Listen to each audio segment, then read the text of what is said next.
Alright, welcome to another video. This video, I'm not doing homework. Alright, it is a weekend day, and I'm deciding that today I'm not gonna do homework. Alright, I'm just gonna do whatever I want, maybe programming, probably a little bit, or at least like some research on it. But yeah, I'm bringing back the keyboard noises because, you know, a little birdie told me they liked the noises. I actually liked the keyboard noises, but I don't know. I was just trying it without it, and I think this might be too loud. Actually,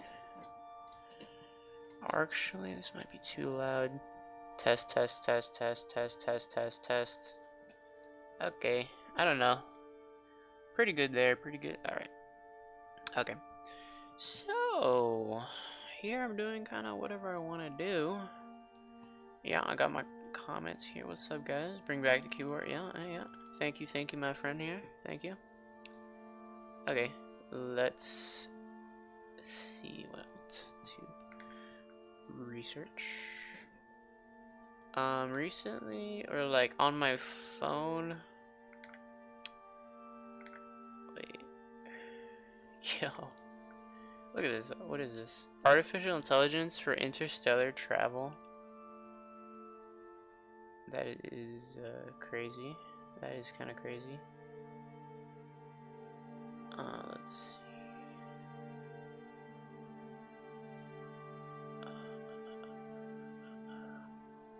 I remember I was looking for this right here.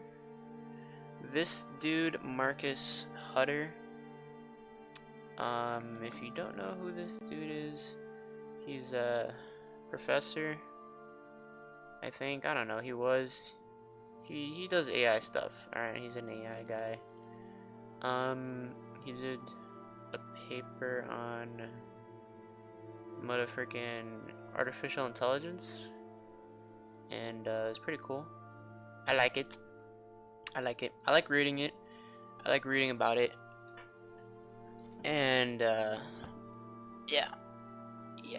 So that's pretty cool. Yeah, and he wrote a book about it here, you know. He wrote a book about it, and yeah. So I would like to read these papers. Okay, this song is kind of. This song is too crazy, guys. Let's see. Let's see if there's a better. There's a song here. I was listening to this, I think. I'm just gonna play that in the background. Alright, let's read this paper here. Because this is kind of funny to me. How would you even, you know, we don't travel interstellarly with humans, I guess. Or I don't know. Actually, we do maybe. I don't know. Oh my god, look at this. They have so many things. Self-replication of AI. Maintenance. Oh, this is long-term. Educating humans. That's what I kind of want. That'll be kind of cool. We could learn a thing or two. They're defining like roles. What is this? Mission architecture. This is a slow website. This is a slow website, my friends. Alright, look at this. So there's a planet. And then what? Oh, we send a probe or something? Yeah. Philosopher? Yo, Alpha Centaur, 80-year mission? Star Call. Yo, this is pretty crazy. And they're talking about girdle machines. They're talking about AIXI. Yeah, girdle machine. I like this, but that's something I wanted to figure out. Let's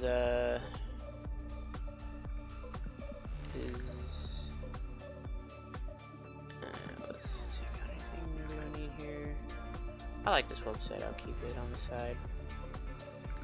We don't need these. I thought this was cool.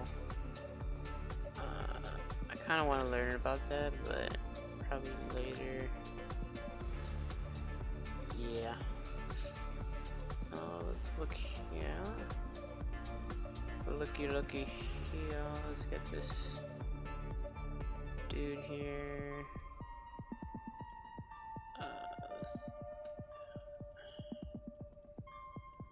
So what is this? The latest papers by this dude. Interactive physics discovery with controlled priors.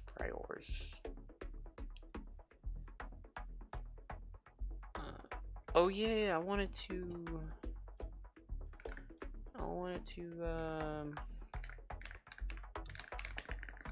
what was it called? Thompson sampling. That's something I wanted to look at.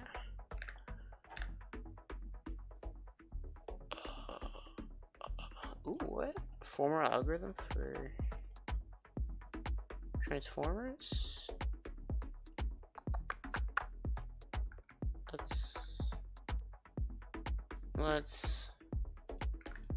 Let's see it. Okay, neural networks in the Chomsky. Okay, cool. Alright, let's see some of that.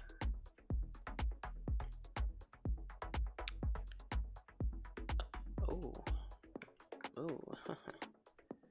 A little abstraction. I like that. I like to see it. I like to see it. Oh yeah. Okay. Yeah. Okay. There's a dude here. This GitHub repo. I wanna understand this repo, like the code in it, and I want to see if I can do something with something similar to what this dude is doing.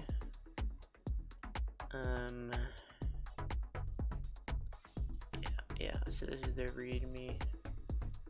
He shows a bunch of stuff.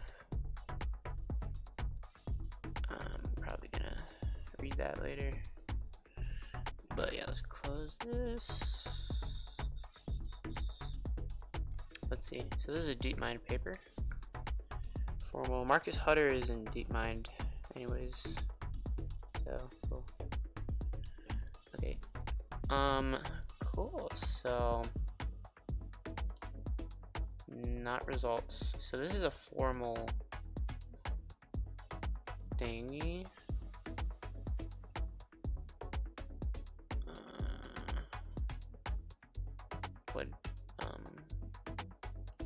I don't really care about this actually.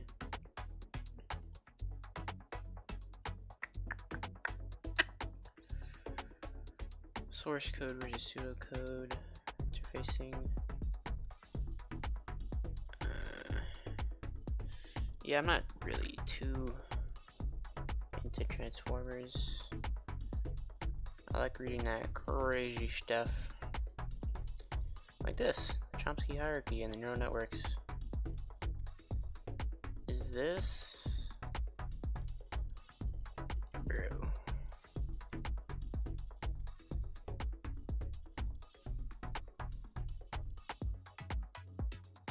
I think I already knew this.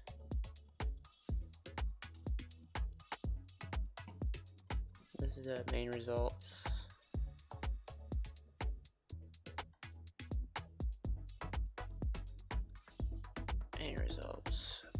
So this thing called the tape RNN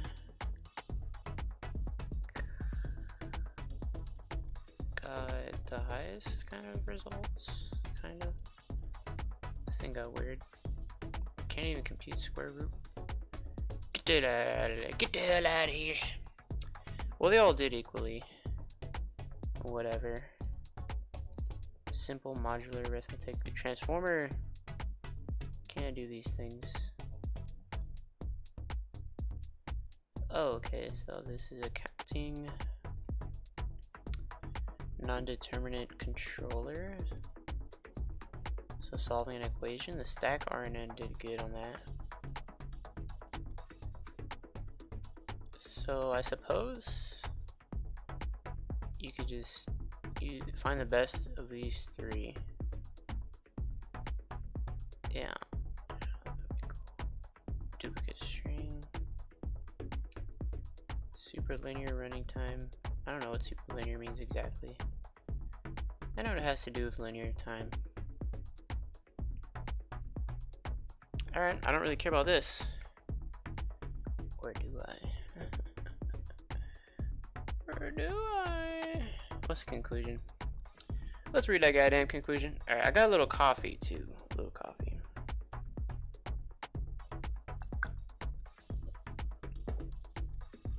Little coffee with sugar. Little coffee with sugar. Ethics? What are the ethics of this? I don't even know. I'm not a scientist, alright? I'm not up to date with the these things.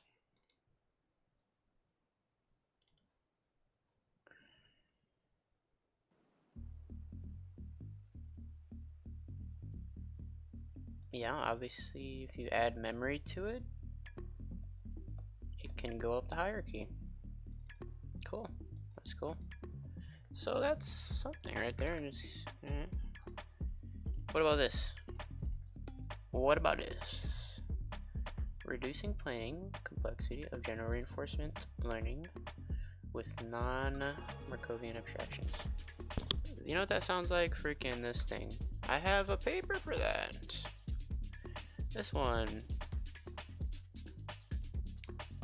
Let's change that link, shall we? Nah, I'm not gonna change it. But yeah, I was reading this to understand what the heck is going on here. But they use this title intrigued me. I still don't know entirely the math. I'm not up to speed on the math of computer science. That's why I'm still in school. But yeah, it says a direct approximation of AIXI. AIXI is a universal artificial intelligence algorithm thing. It's uncomputable, to my understanding, and but you can approximate it.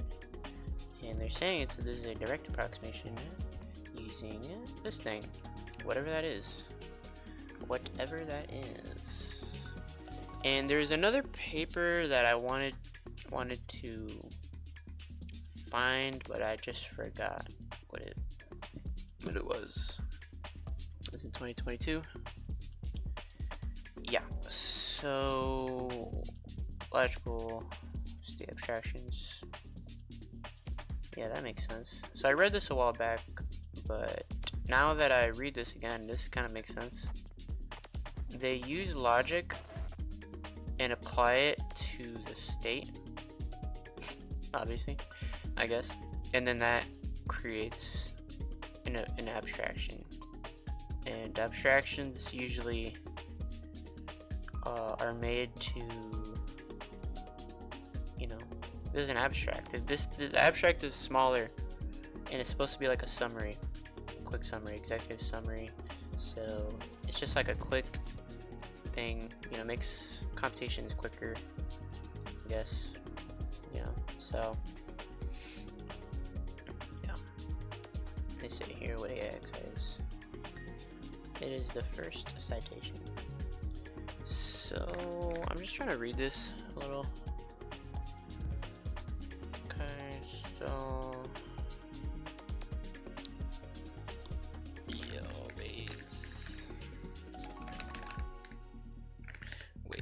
Thompson sampling is optimal. Marcus Hutter. I really wanna. Yeah, there we go. Yeah, there we go. That's the paper. This is the paper. This is the paper I wanted to see again. This was on my phone. I was reading it a little bit.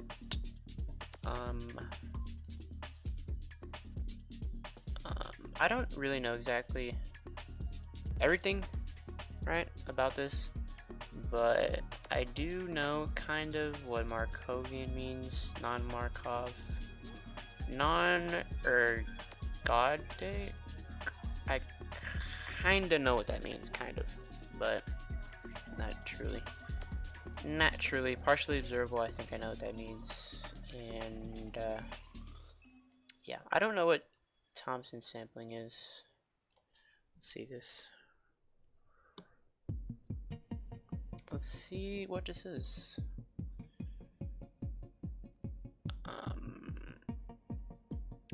Choosing the action that maximizes the expected reward with respect to a randomly drawn belief. So what? So you just randomly do stuff?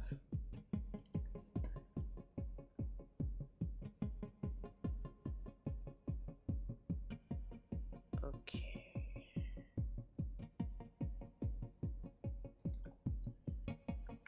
Okay, this is interesting.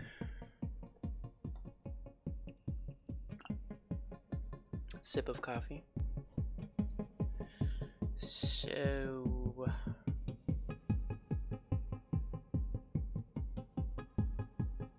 so this right here,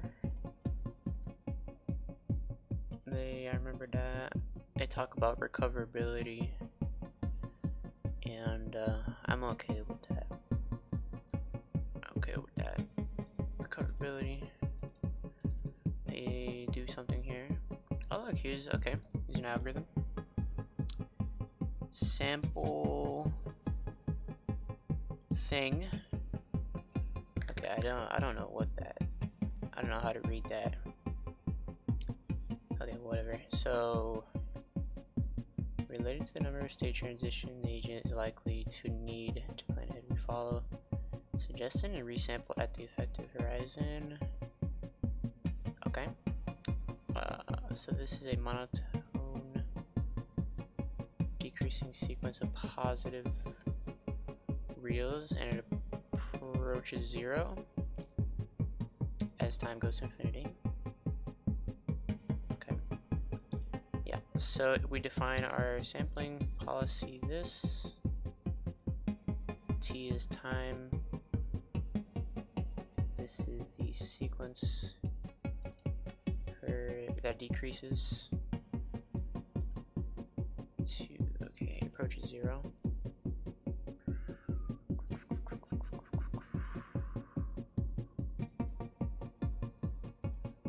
Okay, so they independently sample a distribution, whatever this dot means. I think this is so there's a distribution, right? So there's a conditional. You see, this is why I need to do my statistics homework, bro.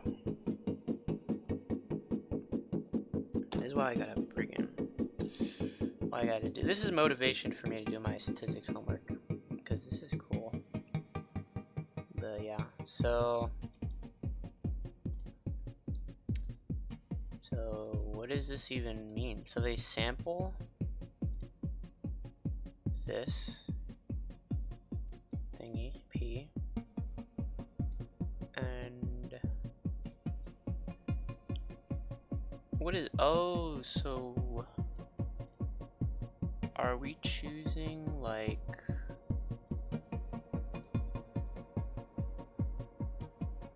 I have no clue. Okay, so they have this term here, AE, W, and P. I'm gonna look around and see if they define that anywhere.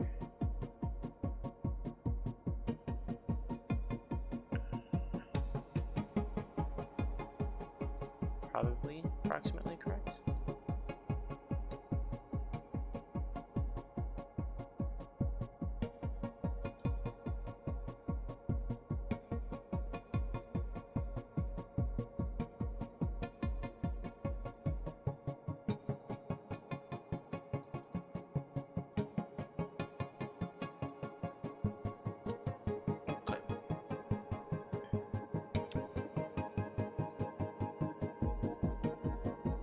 Okay, I'm just gonna read this normally. So, they say an agent interacts with an unknown environment, right, with the goal of maximizing rewards.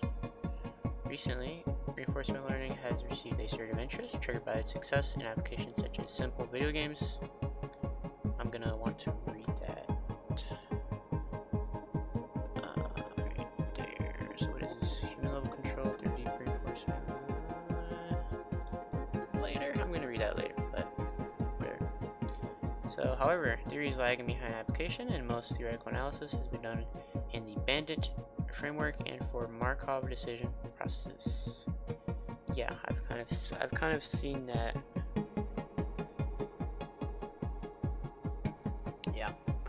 So these restricted environment classes fall short of the full reinforcement learning problem, and theoretical results usually assume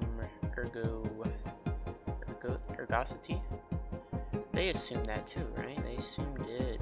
No, they did not. They said they're non-ergodic. Okay, I'm gonna.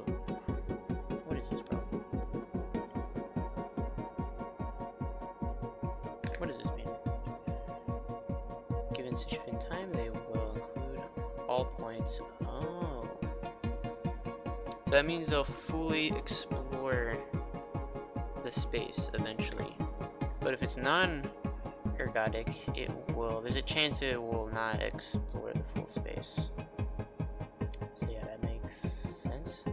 But also they say there's a recoverability assumption, so doesn't that make it ergodic, because maybe you could still recover and then come back to a state that you lost access to. So that's kind of funny, kind of weird, but whatever. I do like the non-Markov thing right here. Generalizes the environment class a little, but I'm just a student. Who knows? They do probably. So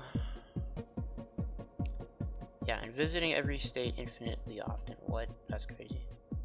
Kinda crazy. So yeah, needless to say, these assumptions are not satisfied for any but the simplest applications. True. So they want to lift the restrictions. You're going to top-down approach. Okay, so non-parametric. So they only assume that the true environment belongs to a given countable environment class. Me likey. I like that. That's cool. So we're interested in agents that maximize rewards optimally. Since the agent does not know the true environment in advance, it is not obvious what optimality should mean. Okay, we discussed two different notions: asymptotic optimality and worst case regret. Oh, I was reading that little. So asymptotic optimality requires that asymptotically, the agent learns to act optimally. So given infinite time, I guess, I don't know, converges to the discounted value of the agent's policy, pi, converges to the optimal discounted value. Cool. So this is optimal, I guess, value, expected value, I guess. What is this? Discounted value minus the discounted value of the policy approaches 0 for all environments from the environment class. Interesting. Okay, so this convergence is impossible for deterministic policies, since the agent has to explore infinitely often and for long stretches of time, but there are policies that converge almost surely in this thingy. So, what was that again? LH. Interesting.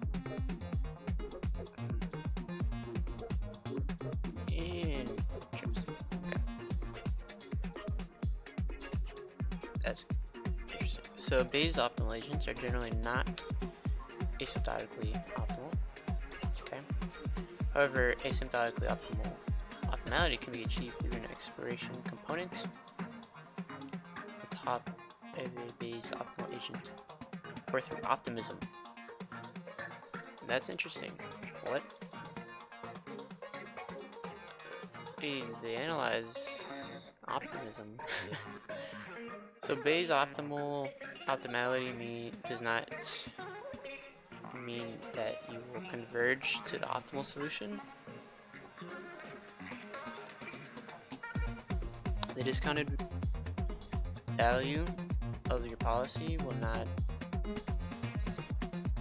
not necessarily converge to the optimal. Okay.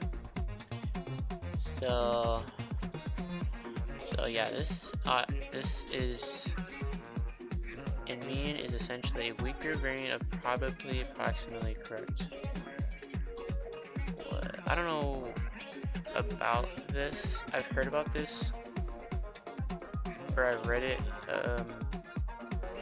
but I don't understand it at all. Maybe I should just Wikipedia or something. I don't know. Let's see. So it's a weaker variant of this that comes without a concrete convergence rate. So the probability that our policy is thingy suboptimal converges to 0 at an unknown rate. So it could take forever, I guess. So eventually this probability will be less. This is a number that is greater than 0 eventually. So since our environment class can be very large and non-compact, I don't know what that means. Concrete pack/conversion rates are likely impossible because of this.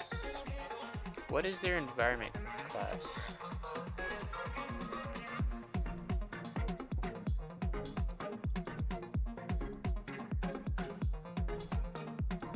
General stochastic environments. Countable, non-parametric, countable classes of general stochastic environments. Okay, yeah. Interesting. I might skip this.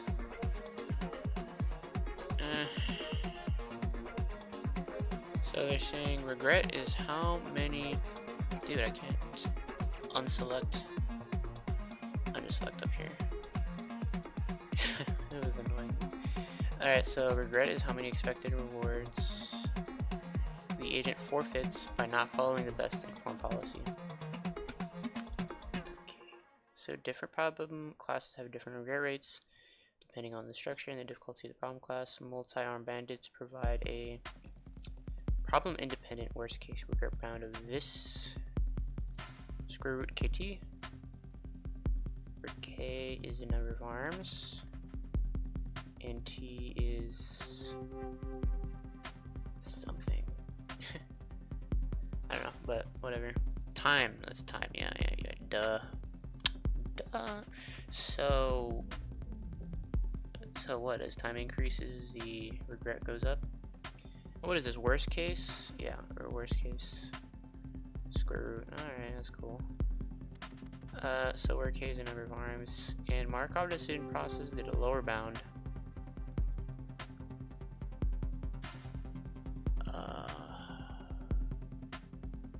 The lower bound is this: d times s times a times t. S is the number of states, which could be a lot, I guess. A is the number of actions. D is the diameter of the MDP, whatever that means. And T is time. So for a countable class of environments, Dude, this song is like giving me anxiety, bro. Like, what is this? Alright, bro, I'm changing the song. What is this? I'm literally changing this song, bruh. You know what? I'm gonna put some other freaking. I'm just gonna start playing music for my like. Why not? Okay, so for accountable class environments, nah, I actually can't focus with this, dude. Hell nah.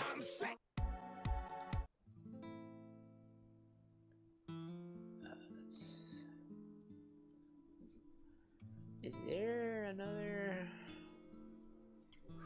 guy? Spangle? Motherfucking Spangle is where it's at. Alright. Spangle.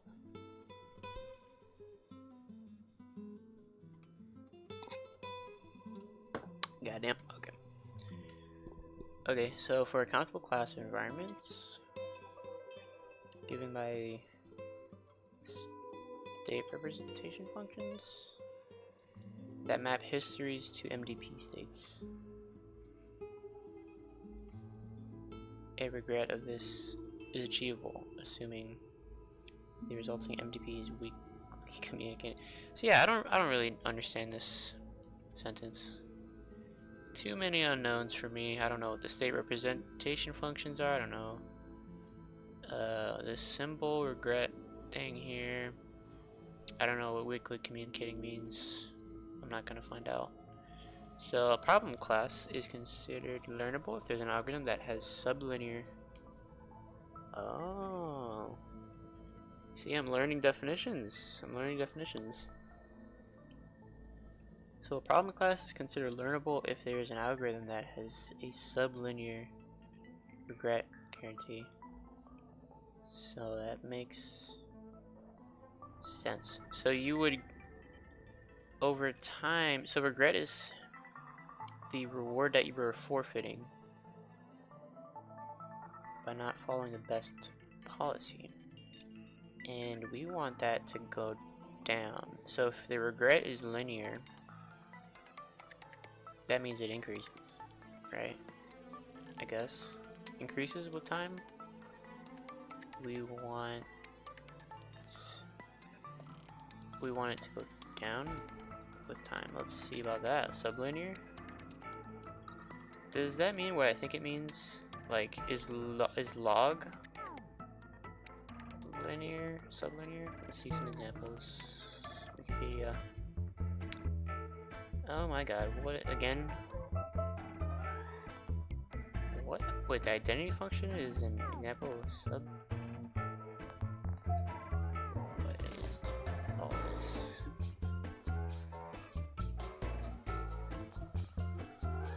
No,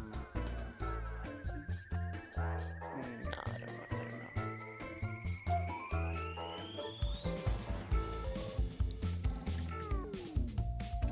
Yeah, can we?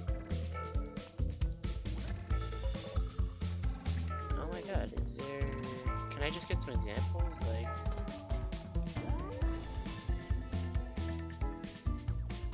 yeah.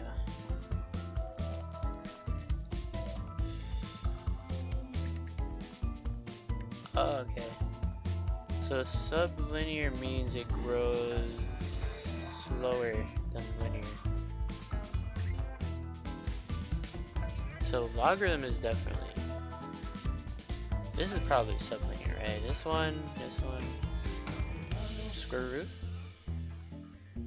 This is sublinear.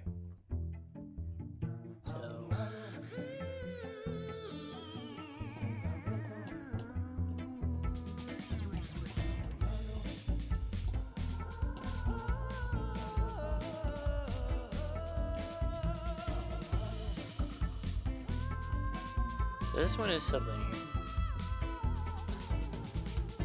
This one is sublinear. This one is linear, which I thought so. And this one is just sublinear. Alright, cool. I mean, cool. That's what I thought it was. Something like logarithm or yeah, something like that. You know how to tell if something is sublinear or not? I got you. Put the linear function, and then with that same function, you know, put your other ones. Put square root, put log, put log. Okay, wait, I gotta put parentheses. Look at that, these are all sublinear just because of due to magic. Alright, you see that this red line is linear, all these are not. They're a lot smaller. Log is way smaller, but whatever, bro. Okay. So this paper continues a narrative that started with definition of the Bayesian agent. Ooh, AIXI is a Bayesian agent. Doesn't that mean? Doesn't that mean something? They said something about that. They are generally not asymptotically optimal, but if what was it? Yeah, optimism. If you give Bayesian agents optimism. Oh, Bayes optimal agents. But this is a Bayesian agent. I don't know if that means Bayes optimal. No clue. It satisfies various optimality guarantees. Recently, it was revealed that these notions are trivial or subjective. Yeah. So, Bayesian agent is not explored enough to lose the prior's bias, and a particularly bad prior can make the agent conform to any arbitrarily bad policy as long as this policy yields similar words. Interesting. These negative results put the Bayesian approach into question. In this paper, we remedy this situation by showing that using Bayesian techniques, an agent can indeed be optimal in an objective sense. How? How do they do that? So they consider is known as Thompson sampling, posterior sampling, or Bayesian control rule. What?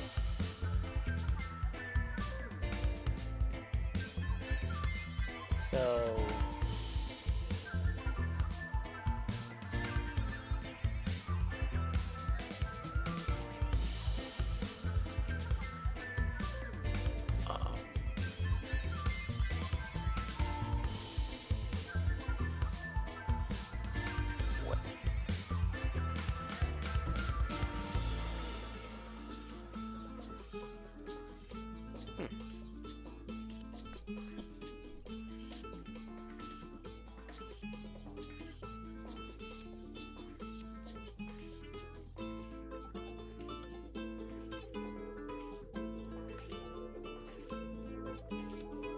okay, so again, so they say here that someone else already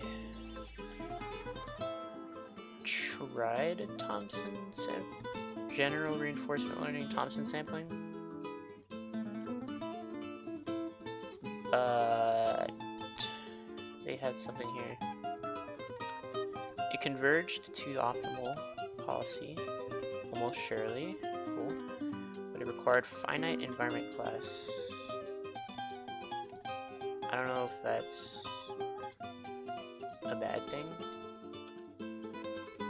Is that bad? I don't know what that even means. Doesn't that mean that there's a limited amount of states that the environment could have?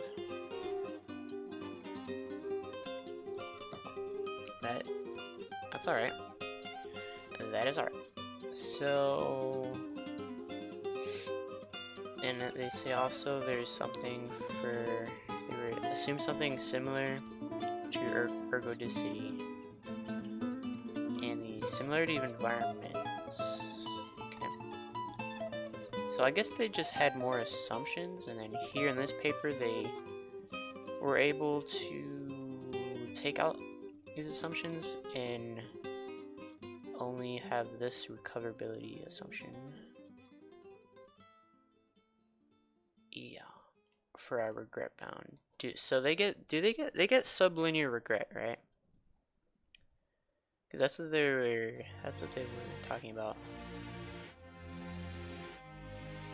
That was Their definition of learnable.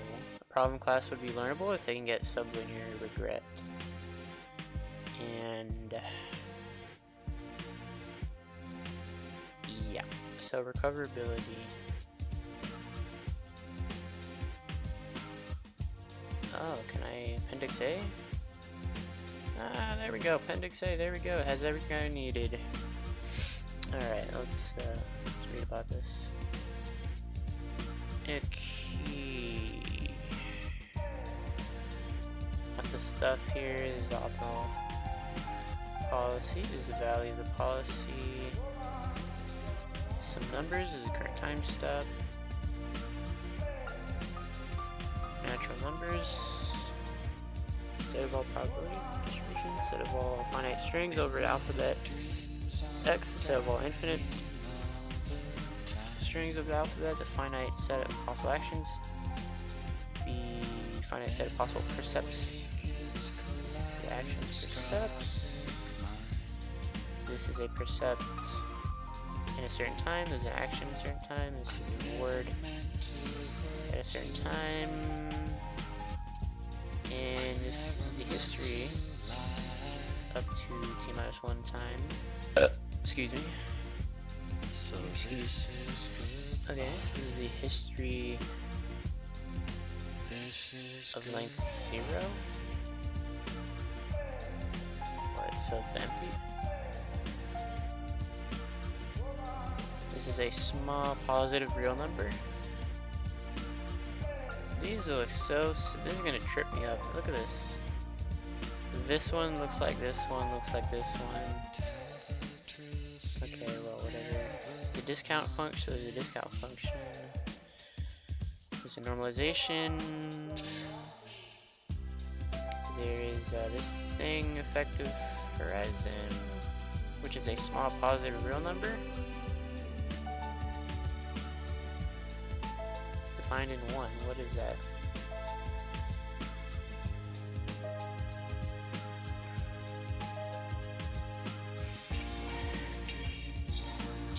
Maximize discounted rewards. The discount normalization factor is defined. Yeah.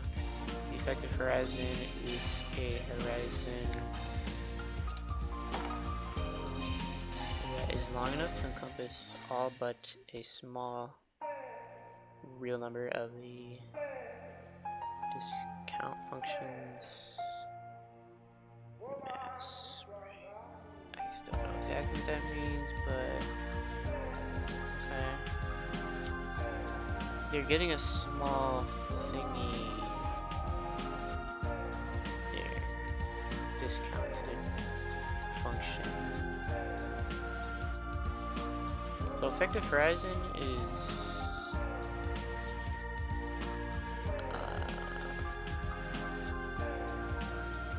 something. What is this?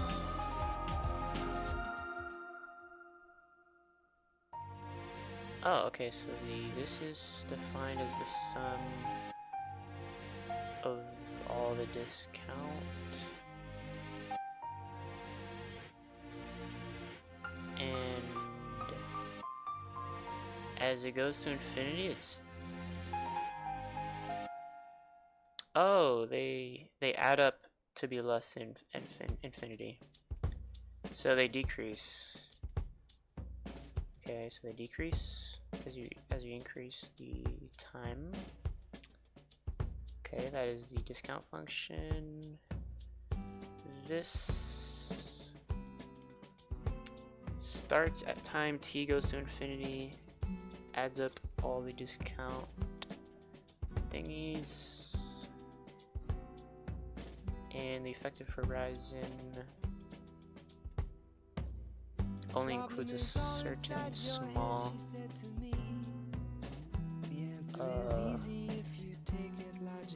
amount of these discounted terms. Okay. She said it's really not my habit to intrude.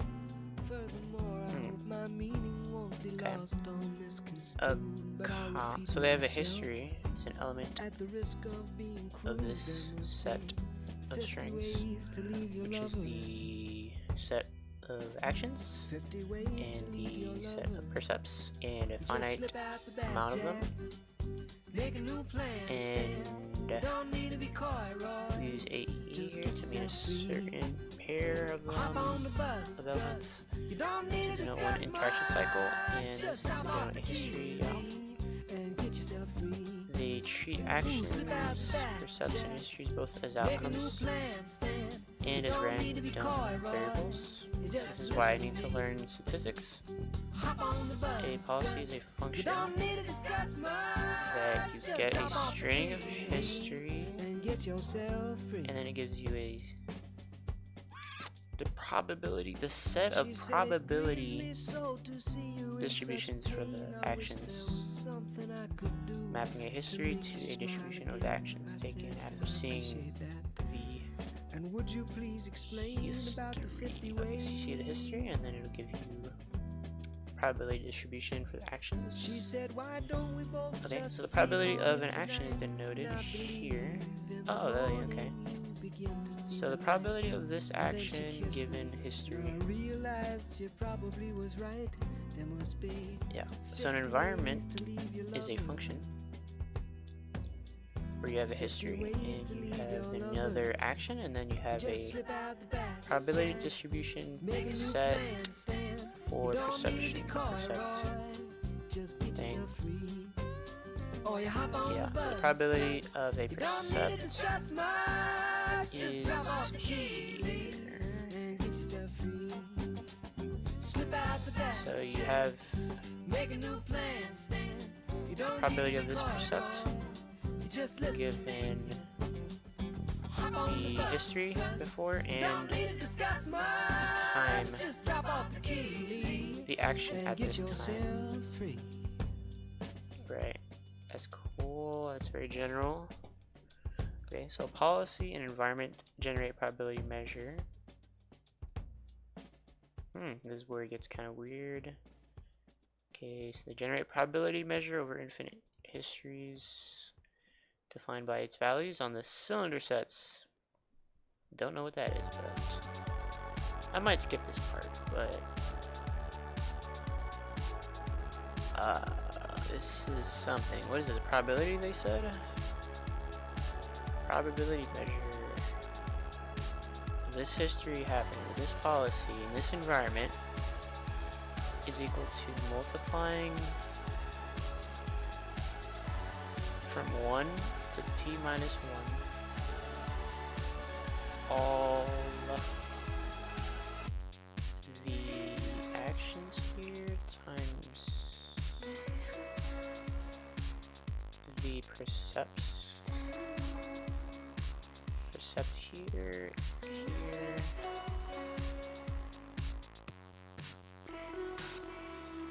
Okay. Okay. So when we take an expectation, here, environment, policy, and thing, E, of a random variable is to be understood as the expectation of the history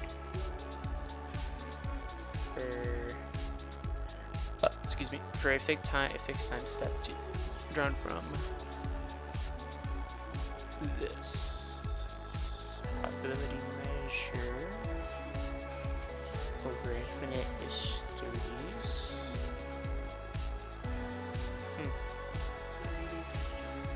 So I don't know about this, but whatever.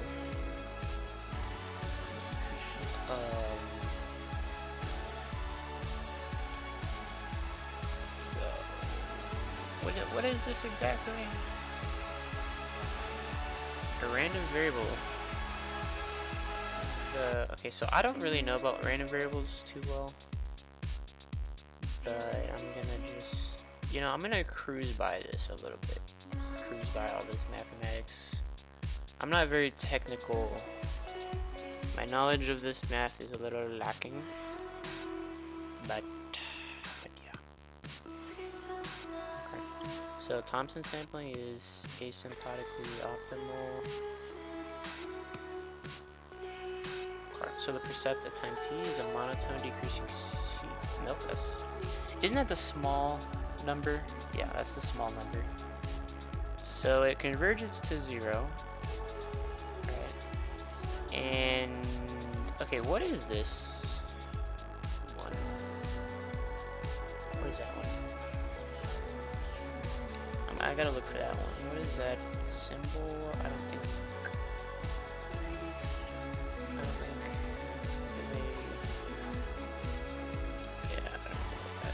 I don't think they have it exactly, but whatever. Alright. So whatever, they sample something, yeah, I don't know what W is either. I think that's... Oh, they say the sampling is independent. So maybe this is a new thing. This might be a new thing, W. But anyways, they sample something given the history.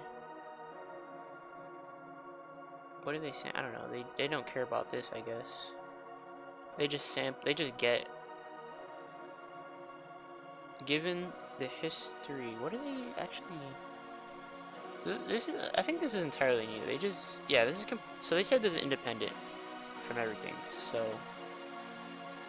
this is just something. I don't know what that is exactly, but whatever. Anyways, so this one. They follow the optimal policy.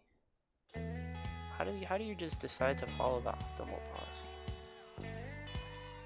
for this many steps? Yeah, the horizon thing. Is the horizon effective horizon? A time t for this many steps, which decreases. Right. How does that work? So it's decreasing, but this is still asymptotically optimal. So this is a stochastic policy. Yes, it is. Okay. Okay. So we assume this sampling is independent variable. So this is a sampling policy at time t. So that's pretty simple. This is pretty simple. Is this the algorithm?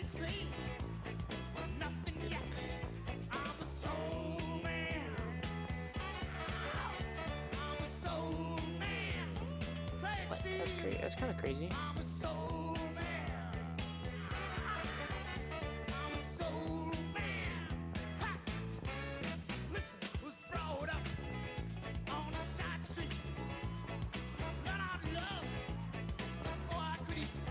A lot of math. I'm not familiar with that, but I just want to read it.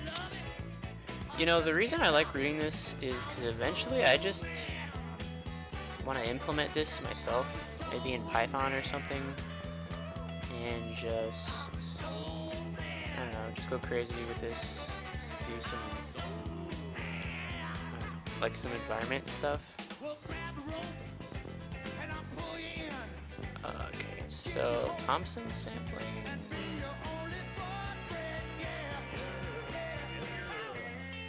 Alright.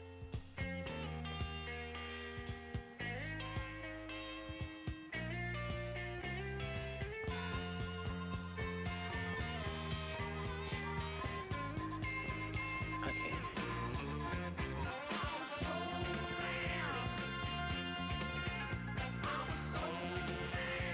My god, dude, there's so many random, like... So, for classes of stochastic environments, Bayesian exploration, I think that's what it is weakly asymptotically optimal, which means you can make mistakes as long as the total time spent grows sublinearly. I like that. Doesn't that mean, wasn't that similar to the learnability? They said that the regret had to be sublinear or something like that. But okay, let me see this. Is this?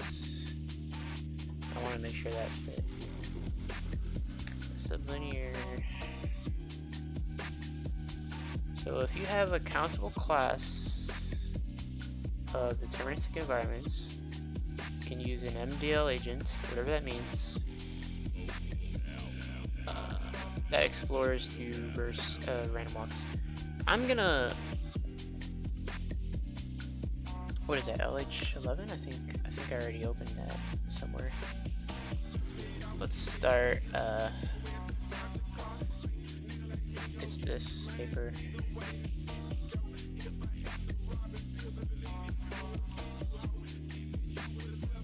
Oh, this one is behind a paywall, I think. Oh, is it PDF? Oh, there we go. PDF. Alright, probably approximate. We don't really care about that. So, let's look at this one.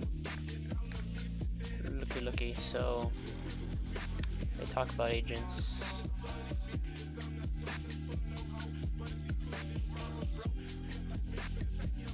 So they say no agent can satisfy the strong version of their asymptotic optimality, while in some cases, depending on the discounting, there does exist a non-computable weak asymptotically op. What? So what's that?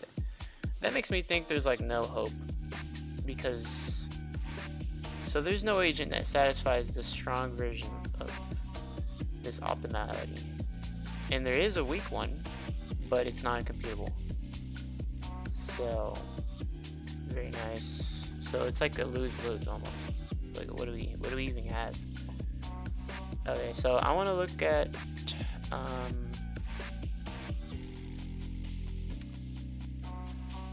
let's see. So section 4 says if you had exploration, you get weekly asymptotic. What do they got here? They got prove the existence of a weak asymptotically optimal stochastically computable policy for some discount function in the class of determinant. So they want to do something for deterministic computable environments, and if your policy is stochastic and computable, it could be weakly asymptotic. So that's cool. So computable policies, they're going to prove or disprove the existence.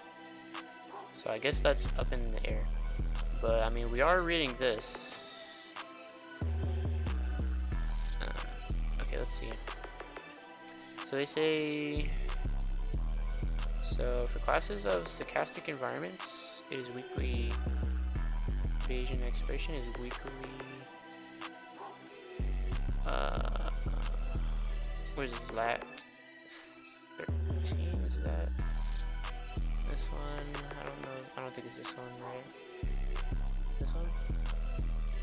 I don't even know if I opened this one yet. Lat 13? I did not open that one before.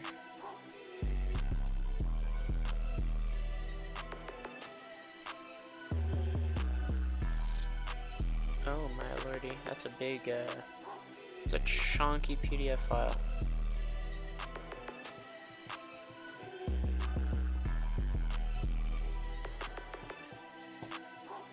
It's not even, I'm not downloading this. Thank you for the paper though. So it says, they're saying Bayesian exploration is weakly asymptotically optimal, but it requires additional thingy that the effective horizon grows sublinearly.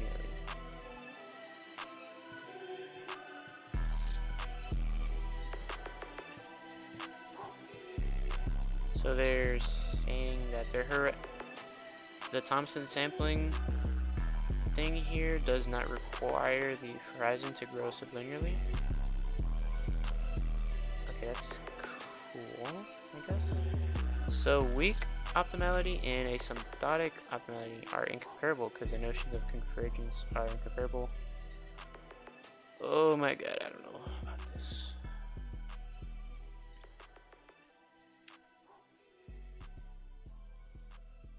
Oh, what?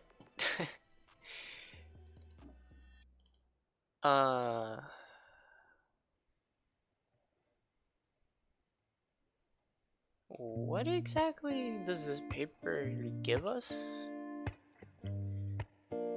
So it is not sure if Thompson sampling is weakly asymptotically optimal, and also it is not strongly asymptotically optimal. So what is it?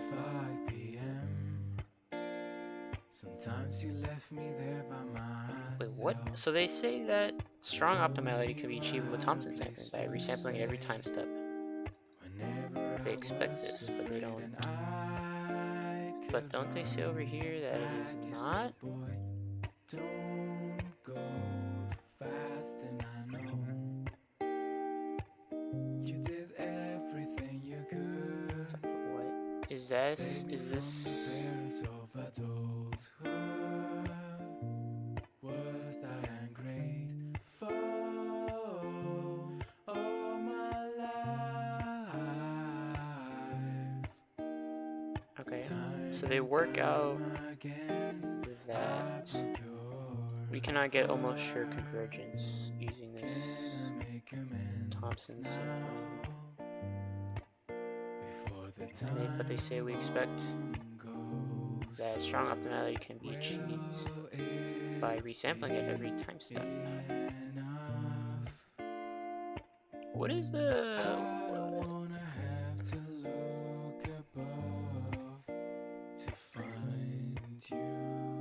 Oh, okay, so in mean, it is asymptotically optimal. There's so many nuances to this. I gotta figure this out. Gotta figure it out. Alright, wait. I'm gonna... Okay, so it's been an hour. Let's play some, Banana Turd. Let's beat Banana Turd. Alright, let's find the the server with the most players.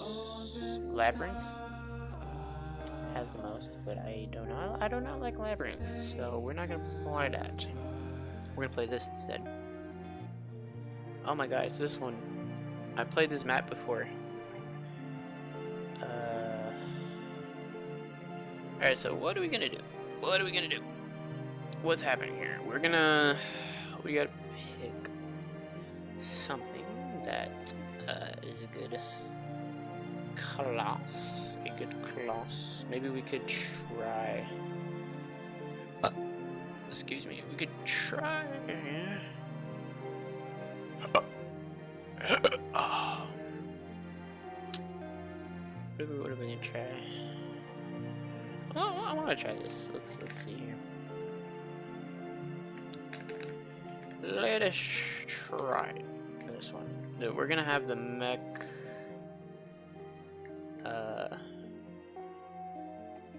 What's it called? I don't even know.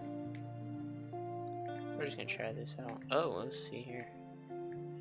Let's see if we can help out our buddies here. Put some traps down. Lay some groundwork. Lay some. Oh, we actually took it. Oh, we gotta stay here a little. Clean up all the enemy. Oh, they're taking it back. Interesting.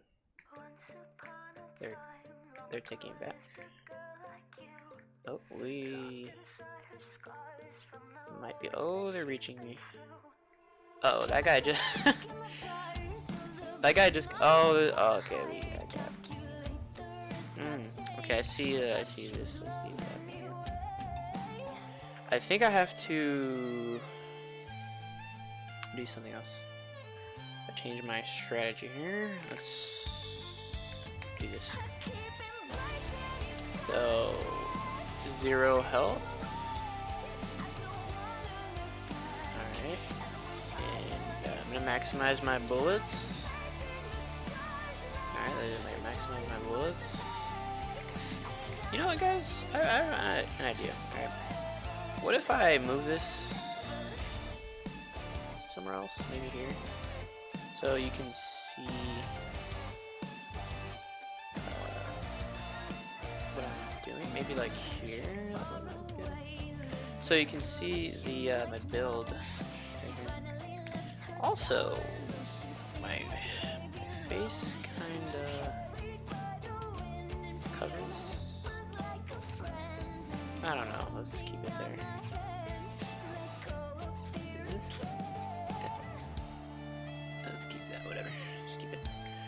You guys can't see the mini map, but trust, bro. Just trust. Alright, let's see if we can. Let's take that out. Alright, let's see if we can do stuff, some damage. Let's try this. Let's try. Okay, let's get a little further. A little further here. See if we can get stuff here. Let's shoot down the middle. So let's shoot here. Why are they resetting? They're respawning. Okay. Oh my goodness. Oh no! I've been taken. Oh, what is this? Oh, I guess it's fine. Alright. That's pretty cool. That was by accident. I was taken. Let's see if we can help out with this stuff here. Try not to get sucked into the goddamn whatever that thing was. Alright, let's move forward our traps a little. Maybe we can help out that. Oh, here we go. We got stuff. Okay, guys, clean up, please. Clean up. Alright, let's try to... Okay, let's get in here. Alright, let's get this spot here, this corner. Try to get our location here. We have a lot. This is a little dangerous, but... Oh, they took back the right one. Did they? Yeah, they did.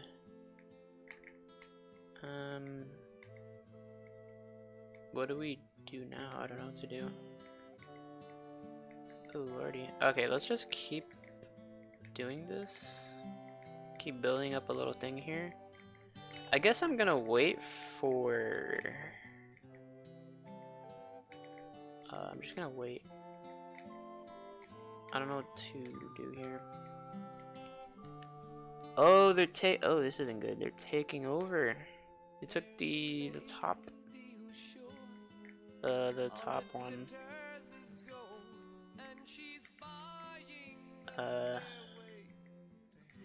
I don't know exactly if I should be putting my traps here, but maybe not. There's a lot of people shooting this way. But if I don't put them here, then the people are gonna... They're gonna send their freaking... You know, I don't know. Something's gonna happen. Uh-oh. Alright, we're losing troops here. We are losing troops. I thought I was holding them off, but maybe not too much.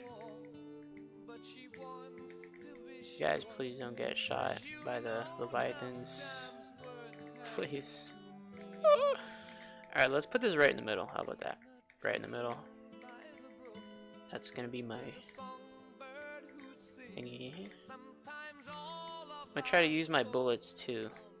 I'm going up and down to spread the bullets. Oh my god. Oh, there's a... Oh, please someone kill that thing. Oh my god. Okay, I think they figured it out. I think they figured it out. Okay, we might have to go back. We might have to go back a little. Let's see what happens.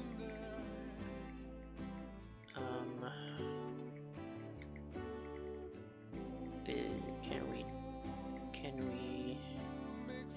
People are dying, dude. People are dying on this team. Alright, we got a little bit of a thing going on here.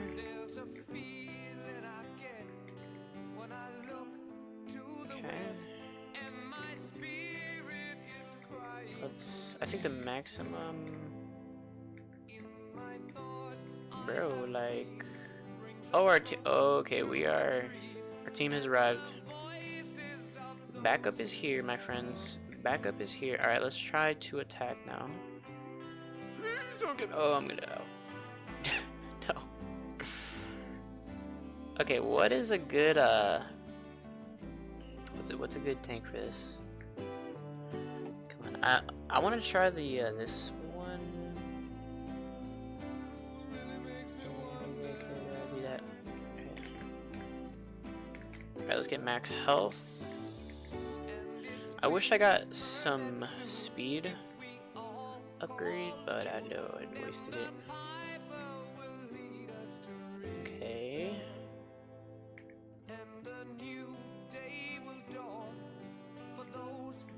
This music does not match this gameplay. This is like a little somber. And right now I'm supposed to be having a battle. Alright, let's see what we got to do here. Let's send some traps in there, see if we can do stuff. Oh, yeah, I got the okay. That was a little reckless. Alright, let's see. We can change our tank now though.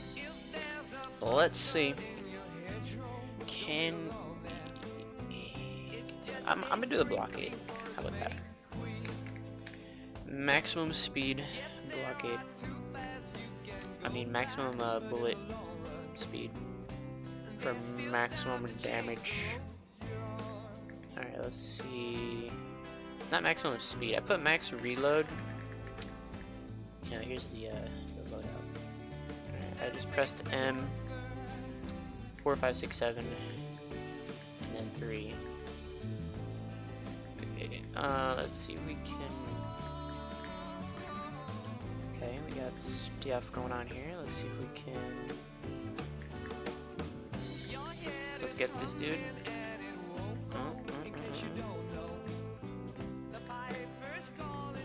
Oh, let's get that. Oh, okay, we didn't get it, but our teammate took the hit for us. Oh my goodness. Is there? Are we doing significant damage here? Can I?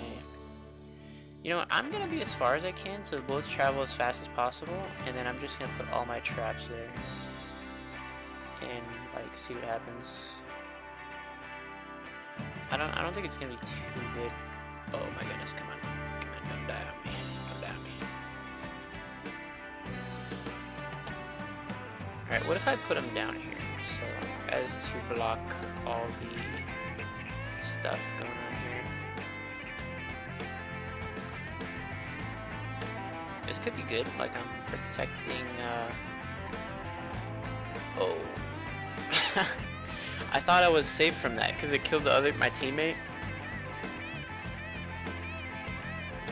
So I thought the health tanked, but I guess not. Okay, I have a funny idea.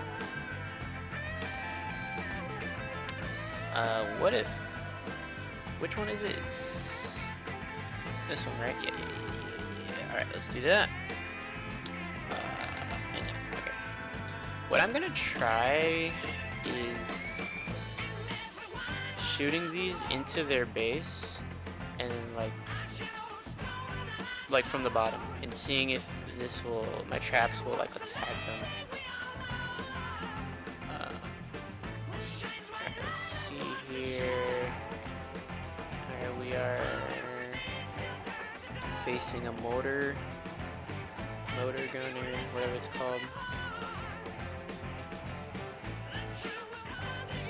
Oh my goodness. Alright, let's get these. Oh, it hurts. Oh my goodness gracious. Alright, let's get a little closer. Maybe we can get some hits on these people. Help out our buddies too. Oh, it hurts. They're definitely hitting me a little.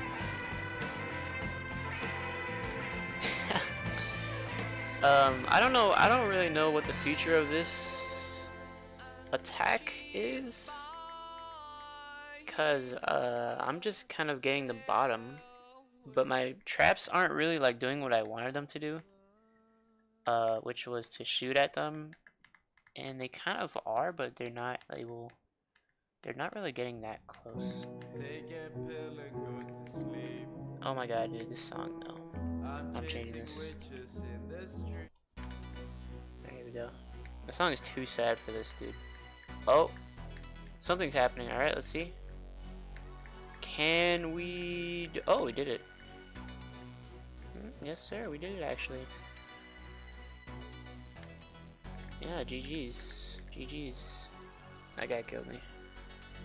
Trying to get Boston, George, and Diego money. Stack it all up like Lego money. We actually did it. We actually did. Okay, let's do one more. This one, arms race duel is growth. That seems cool. God damn it, I got pet. Nah, he's probably the goat, the most goated. Alright, let's see here. Let's do. Bro, why the fuck, dude? Alright, I'm gonna do this one, cause this is a good. Alright, this is good. Is my teammate? Alright, let's get near our teammate. Let's increase our chance. Oh, I was gonna say let's increase our chances of getting some kills, but I guess not. Okay, that guy. Hello. Yo, I'm making a video, but whatever. Okay, man, let's try to get this guy. Oh, actually, got a countdown. Actually got a countdown. You wanna play Erasio? Okay. No, I'm not. I don't want to go. What is it, the raid? Oh, what you get? You guys not going? From the last time?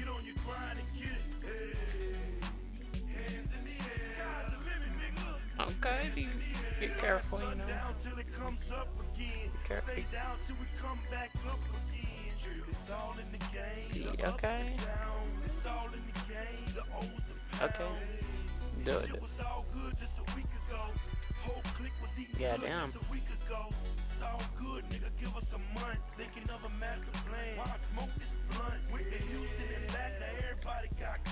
Okay. I will. Jeez. Yeah. It'd be like that, bro. You gotta protect your siblings, you know? Wow, look out for your siblings.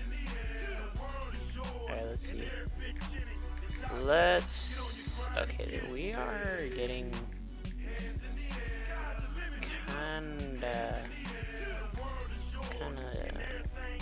attacked here.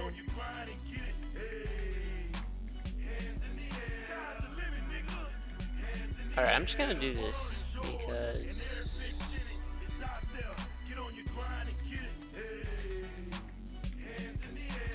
wait, what is my score? I need to check my score because so the number one person is I suck de. Oh woo. But his score is 200,000. So I suck de, I'm coming for you. I'm coming for you because you're number one. You are the greatest. Alright, let's see if we can get some kills here. Actually, maybe get closer, I guess, to the enemy. Oh, look at that. They got a powerful tank. I saw some big bad bullets. Oh, ooh, maybe over here we can. Oh, never mind. They got a good team up right. Oh, maybe we can get some. Dude, I'm kind of. I'm kind of lacking on the kill. My teammate is getting all the kills because his bullets are a lot quicker. I should follow his, yeah, there we go. I should follow his oh, we got something, see if we can get this. Oh! Almost got one-shotted right there, bruh. Almost got one-shotted.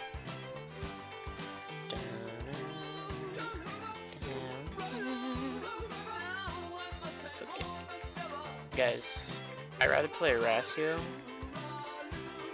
right now than go somewhere else, dude. Like this is that right? Yeah, is that right? Oh my god, yo, we need to escape. Teammate. Oh my god, he almost got one shot. He almost got one shot. Gotta. I'm gonna say gotta. Oh, the number 1 died, Mr. I saw day. Oh, what a shame. I was looking forward to taking that number 1 spot, but he's gone now. We got a new player up there though, Shin. All right, let's see if we get some something going on here. I think there's a person up here trying to escape. Yeah. They are trying to. Oh no! No! I'm sorry. I'm sorry, teammate. No. Ow! Oh, I'm dead. I'm done for. Unless I can survive. Oh my goodness. Oh! I'm alive. Teammate, I need you. I need you, teammate. Please. Oh. Oh, I saw that. Can't get me that easy. Oh, you get him, teammate. Alright, you get him. You need that XP. Oh my goodness, dude. Oh, what you want? Oh, you hit my teammate instead. Get out of here. Yeah. Yeah, that's what you get. Look at this guy, bro. He's trying to. That's what they do. They just get the finger and they try to get you. They try to finger you. You can't let them. You gotta bob and weave. That's all you can do. Bob and weave. And stay behind traps. That's another good one. And increase your health. That's another good one. Look at this. How much you want to bet this guy's gonna be a finger? Oh, he's gonna be this one. Nah, I'm good. I'm good. I'm gonna stay away from you. Oh, who's in the corner here with a lot of XP? Oh, here's a finger. Mr. Finger. Okay, die. He's gonna die soon. Teammate, please don't die. If you die, like, I think it's over. Oh my god, dude, there's people everywhere. Teammate, please. If I get shot by a finger right now, I'm probably dead. Oh my god, I'm actually dying. No. Teammate. Oh, we're getting left and right. Flanked right. I dodged that. Oh my Jesus. Teammate, where do we go? I think we have to escape upwards. Hopefully there's nobody up here. I don't know. Oh no! They actually got me. That was so quick. That was so quick.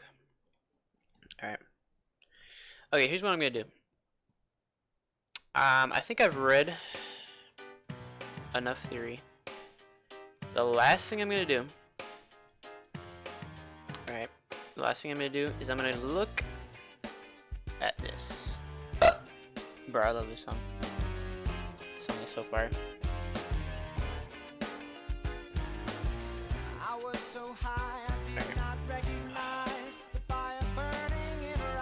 Let's look at it. Please. I kinda want to actually interact with these programs. Or maybe make my own. How about that? Let's make our own. Alright. let's do this with Linux, NixOS. Let's see that. Let's VS Code. We don't need that anymore. VS Code. This is whatever. You know what I'm gonna do? I'm gonna pause real quick. I'm not gonna use VS Code, but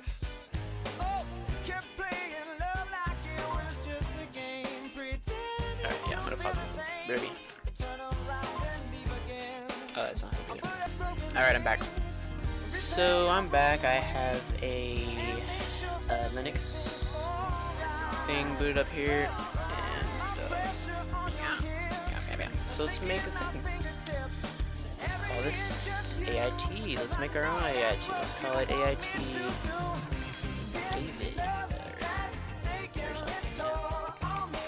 Let's go in there. Let's do some stuff. So let's do git init.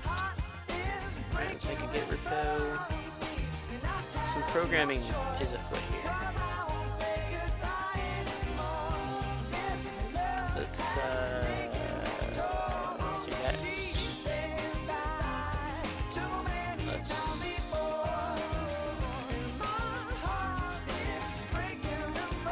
change it to main. Alright. There we go. Alright, we got something going on here. Right. Let's go back. Let's clone this guy's thing. Let's clone that. So let's do that. Clone. And let's go in there. Right. So yeah, let's look at the README. Actually, no. Let's look at the make file. Do we have make? Not yet. Cope? No, I've got to see what that is. Cope.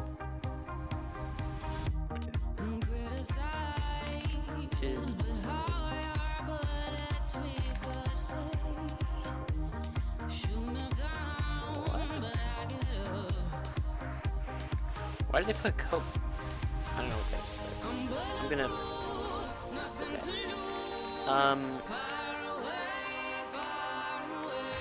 Let's.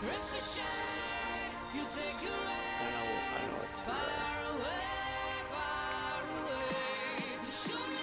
Let's get make and Haskell. We need Haskell.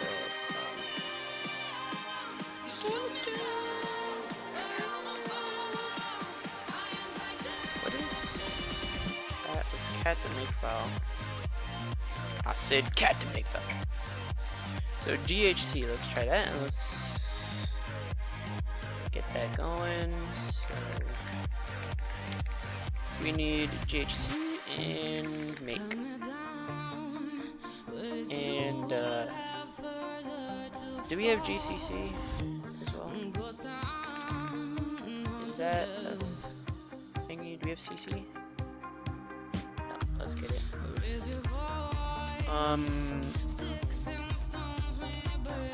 What do we get, bro? There's a lot of packages that have that. What if we just get Clang? Maybe? Or TCC Tiny. I don't see that. Cope. There it is again. Cope. What is this? I kind of want to investigate that. Nah, bro. Let's see. Let's just get goddamn GCC, bro. It's not that deep. It is not that deep. Alright, so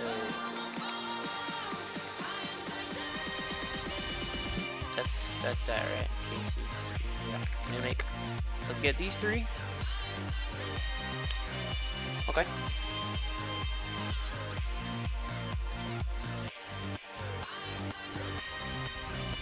What is this?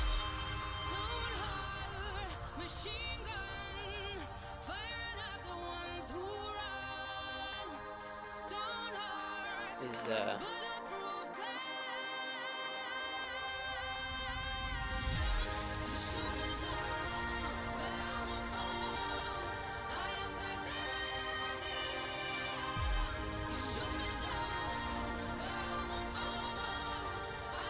500 megabytes. God.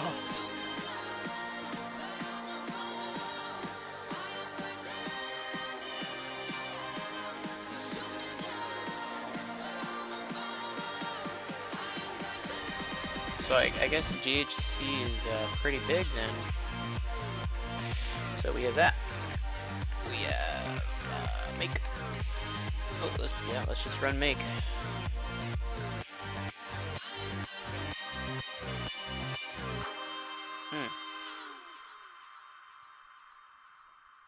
Okay, now we got some errors. So let's check the README. Maybe it'll tell me what version I should have. Maybe. Alright, maybe. Wait, what was the error actually? So we can find. Let's just search it up because. Well, you went uptown riding in your limousine with your fine I didn't even copy the full. You had the Dom Perignon in your hand and the spoon up your nose. Ooh, when you wake up in the morning with your head on fire and your eyes too bloody to see, go on and cry in your coffee, but don't come bitching to me. Because you had to be a big shot, did you? You had to So, open up your mouth. You had to be a big is there like a configuration file here? Or something relating to GHC?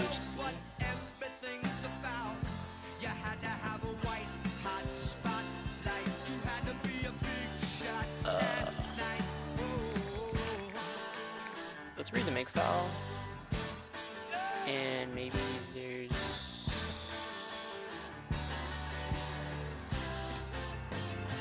something. Let's just make again. Cannot find module data lists.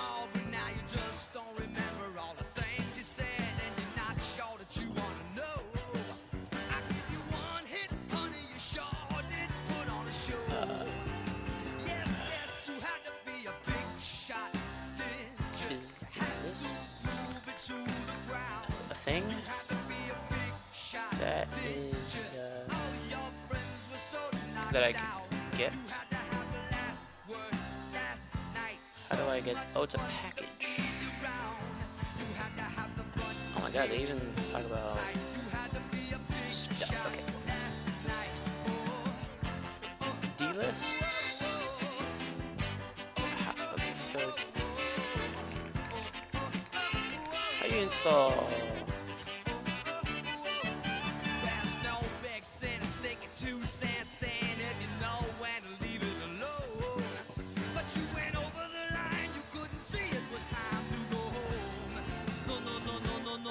To be a big shot, you had to open up your mouth. You had to be a big shot, did you? All your friends were so knocked out. You had to have the last word last night. So much fun to be around. You had to have the white hot spotlight. You had to be a big shot last night. So I need Cabal. Let's search that.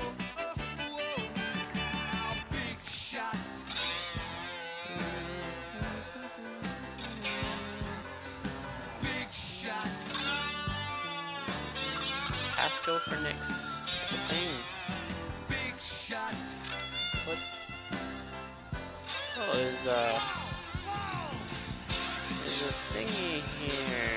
Let's try to get the data list. D-list. It's in there, right? Yeah, yes, sir. D-list. Cool. Very cool.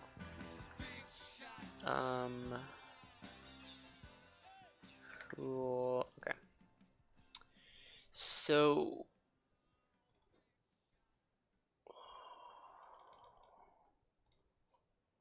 Cabal install.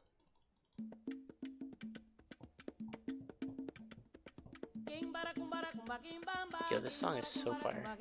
You guys don't even know how fire this song is. Okay, is it too loud, I think?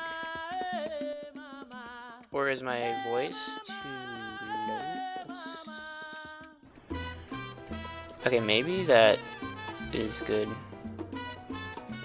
I have no clue. We'll see what, I'll see how loud it gets.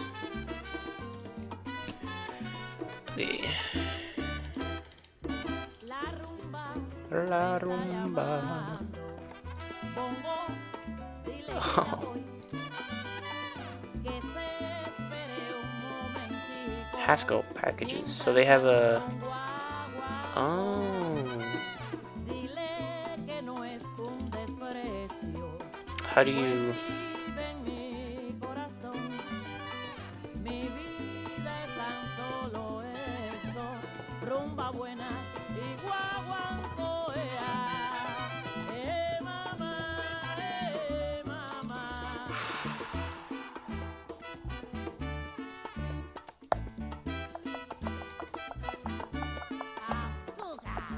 Azúcar.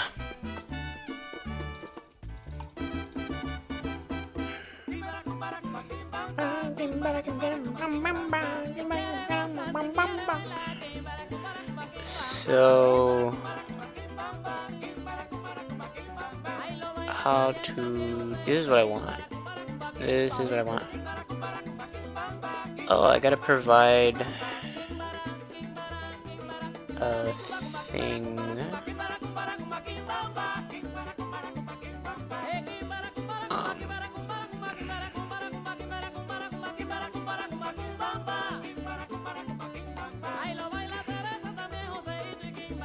Packages.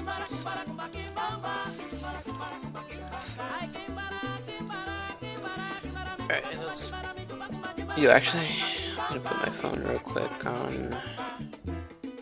It was on Do Not Disturb, but I'm gonna change it real quick. Here. What is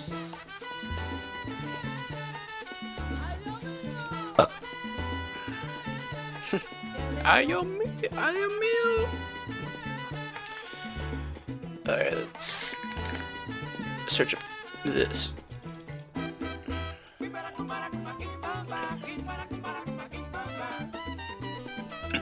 Goddamn. Alright.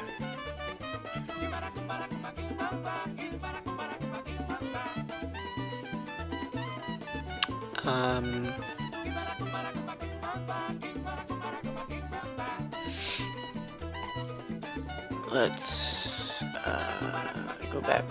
Let's go back to next packages and search up Haskell .dlists.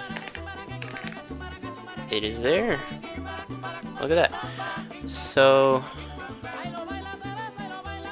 what is this?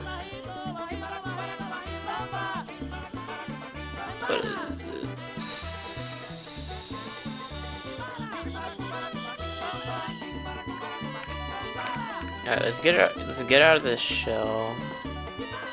And packages.dlist.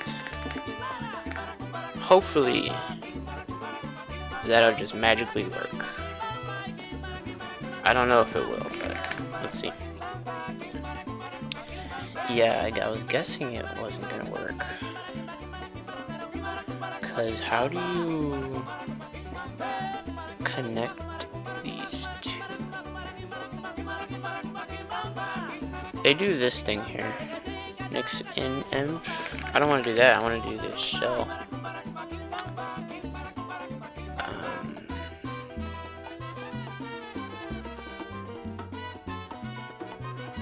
I think it has to be this command.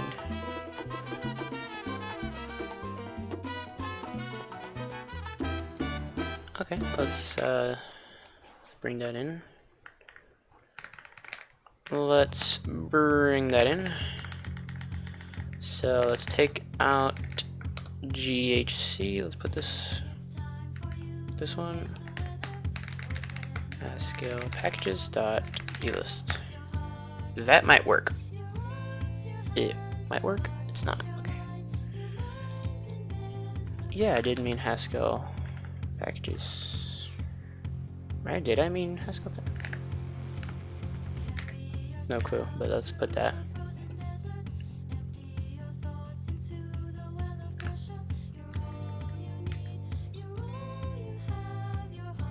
What? Haskell packages dot GC with packages.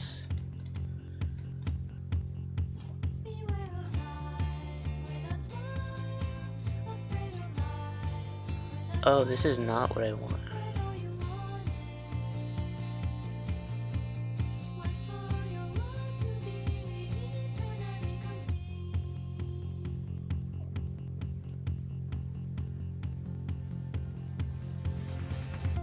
Dude, this song is so magical. Goddamn magical, I'll tell you.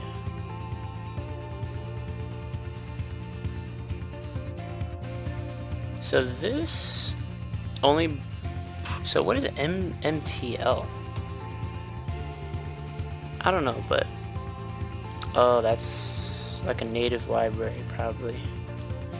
So this is what I want. Haskell... Right? Haskell... Wait, what? So self is super.packages, so it's packages. So packages.haskell.packages.thingy .ghc with packages. That's that.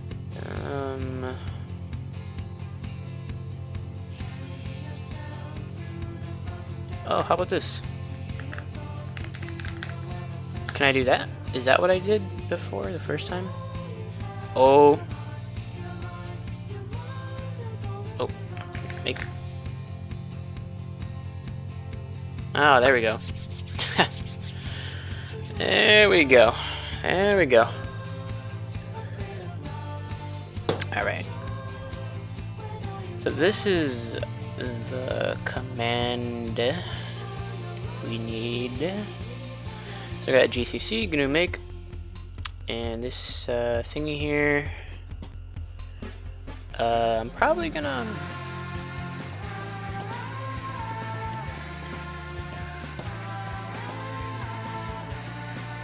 I don't know, bro. I'm probably gonna do that. So I'll say create shell. Let's just pop that in there. Let's test it out. Let's do shell.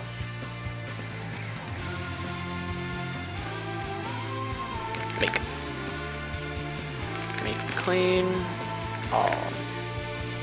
Oh, never mind. Make clean did not clean did not remove BLC. I think I'm gonna have to change that. I'm not gonna change it. Screw it. Literally screw it. What I'm gonna do is do a test. Alright, let's do a test. So binary lambda calculus, run program file. Let's try this one.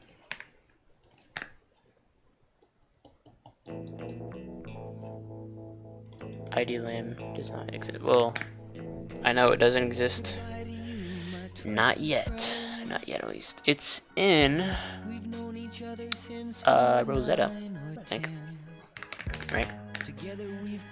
It's not in Rosetta. Where? Where is it?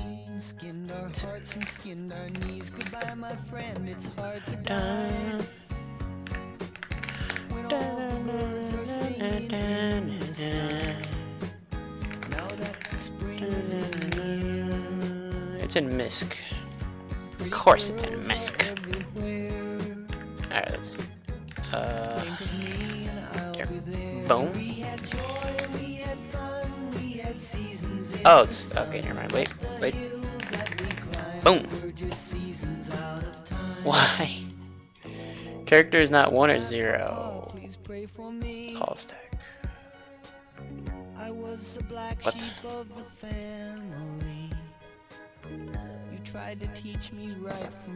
What? Alright, let's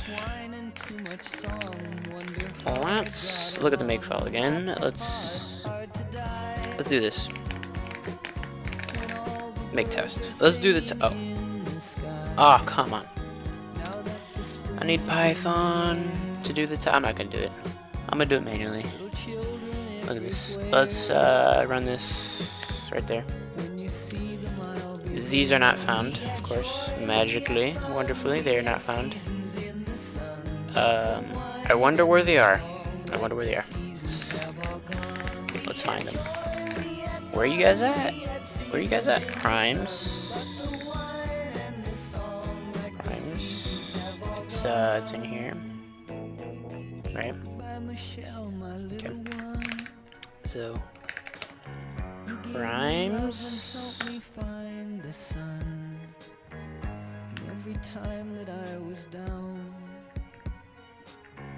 Why isn't it working?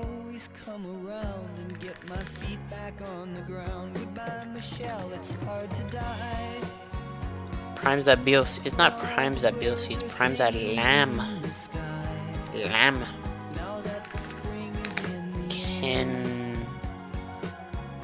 There's a primes right here, but it's primes 1k. Primes 1k. Let's do that, I guess. 1k? Primes 1k? Come on, come on. Primes 1k. Oh my gosh, what? Do I have to do this? Why does it say no?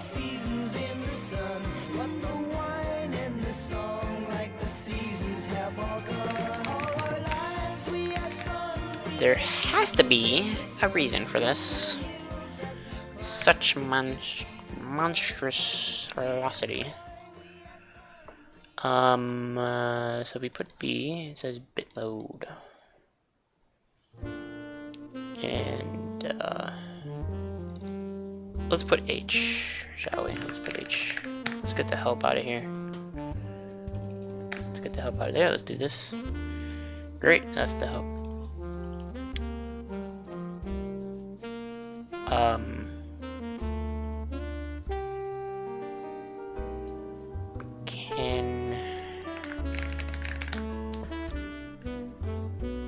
Okay. There's not even a freaking...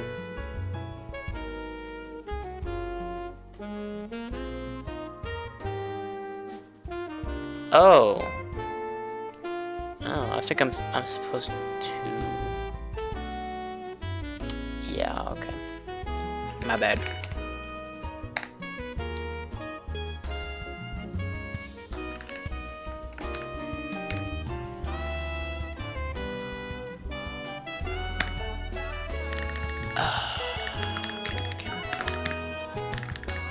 Come on. Come on. BLC path. Oh, wait. BLC path?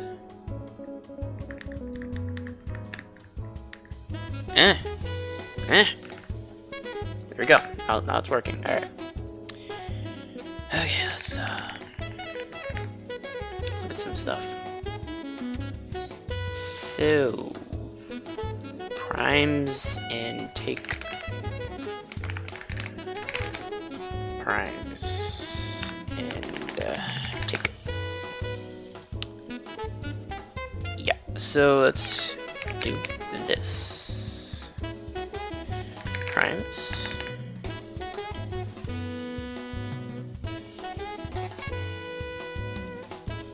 Let's do that one and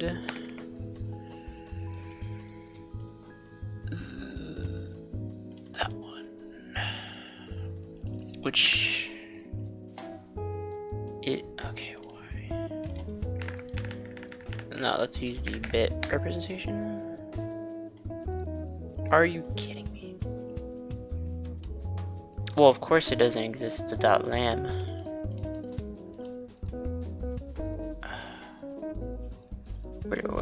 Where do I get .lam? What is that? Bro. Alright. Make file.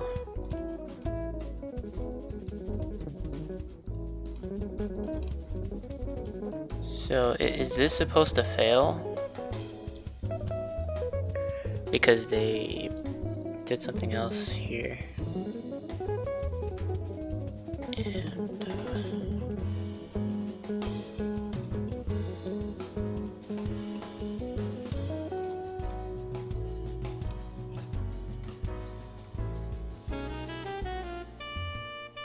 what about this? What about okay, let's try this. Let's try this one out. Hilbert.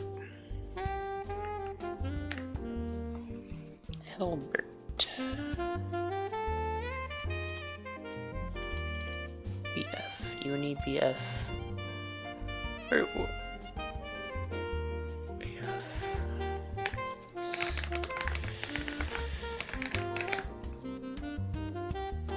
So we got this right here, this right here. Okay. So let's try here. Okay, now this is just ridiculous. File not found, are you kidding me? Look. It's right there! The file. Alright, how about we do a little bit better. Okay. This is our path. Right, wait. Hilbert, no. Oh! There we go. Okay, now it's working. It says hello world. Okay.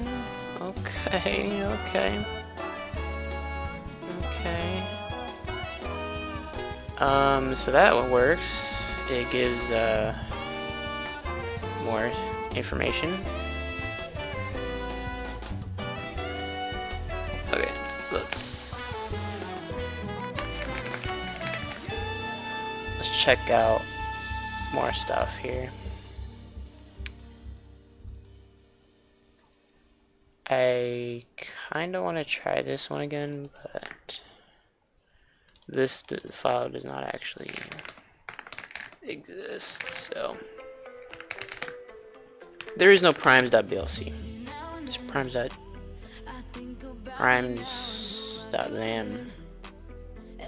Is there a... Oh my god, what is this? Oh, what if I do this? This could be pretty cool.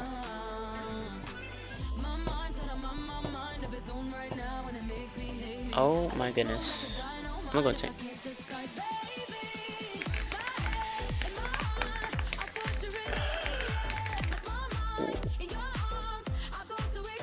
This doesn't even exist.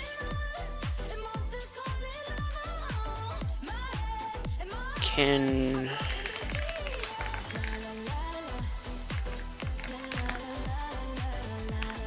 This is not a thing.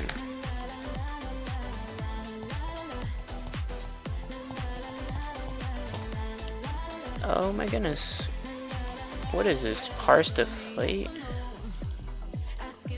These are not things that are in this thingamajiggy.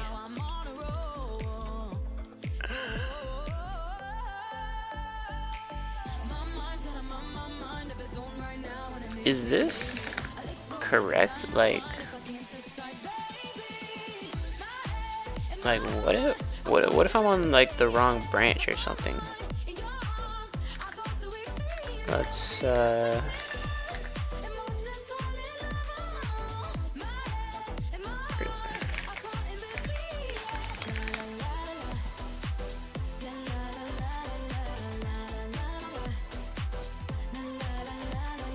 Yeah, is parse? Is there a parse file?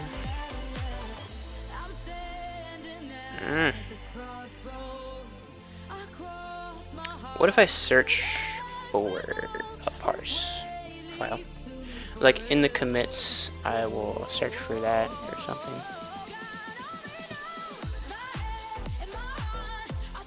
What if I go back a little bit and then I don't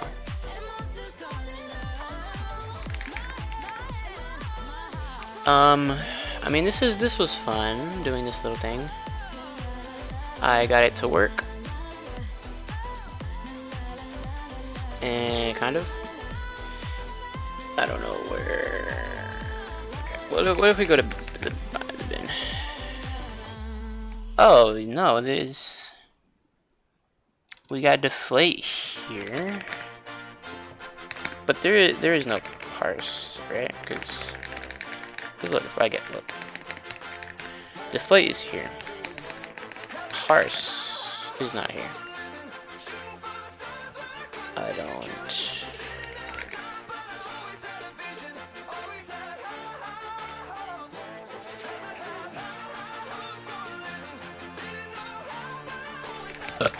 Alright, let's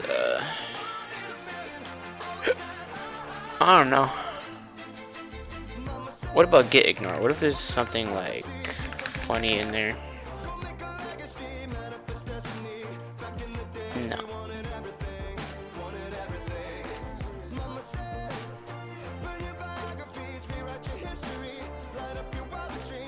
Maybe it's in the makefile. Or maybe just maybe it's in the makefile. That maybe I have to run like a specific command or something. Like this one. Oh, this is. Oh, yeah, this is probably it, right?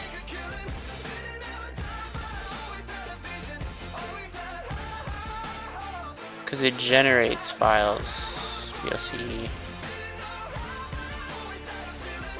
And oh, for all the lambda files, it'll like generate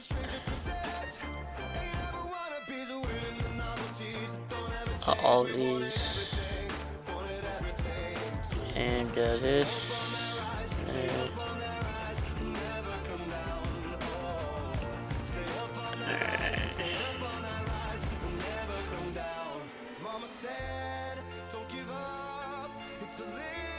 Binary, symbolic, binary. How do we know it goes to binary? Because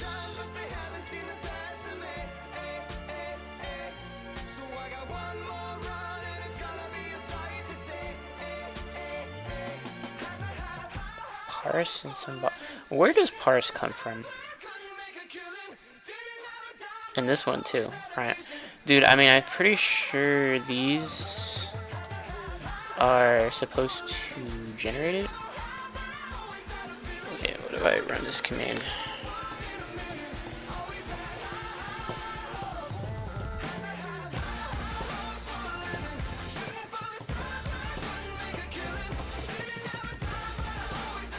This isn't even. Oh, here we go. Yep, yeah. Encode as binary lambda calculus bits. So whatever you put in there, it'll encode it. So I don't know what this means, or that, or this. This is makefile stuff. I'm not really familiar. What about this? You need deflate. What is that? Oh yeah, deflate. Okay. Let's see. So this depends on some lambda files and this existing. So the lambda files, it runs binary lambda calculus, chooses this thing which encodes whatever you put in it Oh, that's probably this file. This is probably this file. Yeah, so it'll encode this, right? Or is it this file? Probably this one then? Oh my god. Let's search that up. Oh.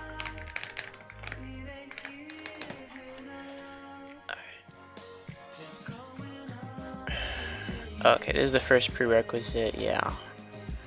This is the name of the target. Okay, that makes sense. So this is actually this. Right, and then this is just Linux, so it pipes the output into a file called star.blc. And the name of this is the name of the Lambda file. Right, so if this works, all the Lambda files should be converted to that. So let's look at the status. Nothing changed. So let's find all the Lambda files, shall we?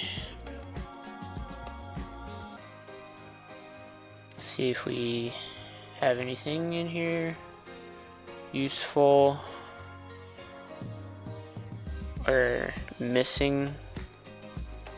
Maybe, I hope parse is in here. It's not. Maybe. My Linux is a little rusty. I don't know. I don't think parse is in there. What the hell is this? Tweet? Perfect. Gram. These are all conjectures. Collax conjecture. Isn't that cool? Mr. Collax. This is a Hydra Busy Beaver? I don't know. Yeah, there's a lot of these. Okay.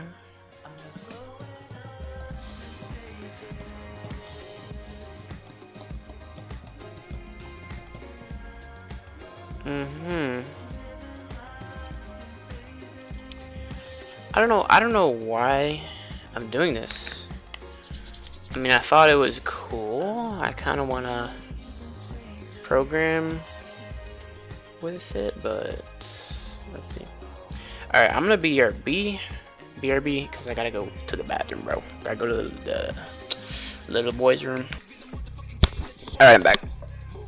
I brought a jacket as well. It gets cold at night. Okay. So yeah, I don't know. I was just thinking about this a little bit. This is pretty interesting here. Let's look at theorem, because what is that?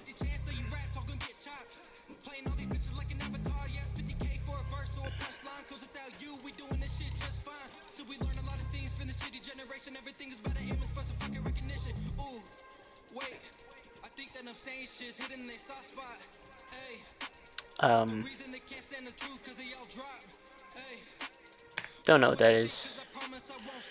This is all interesting stuff. What about Hilbert?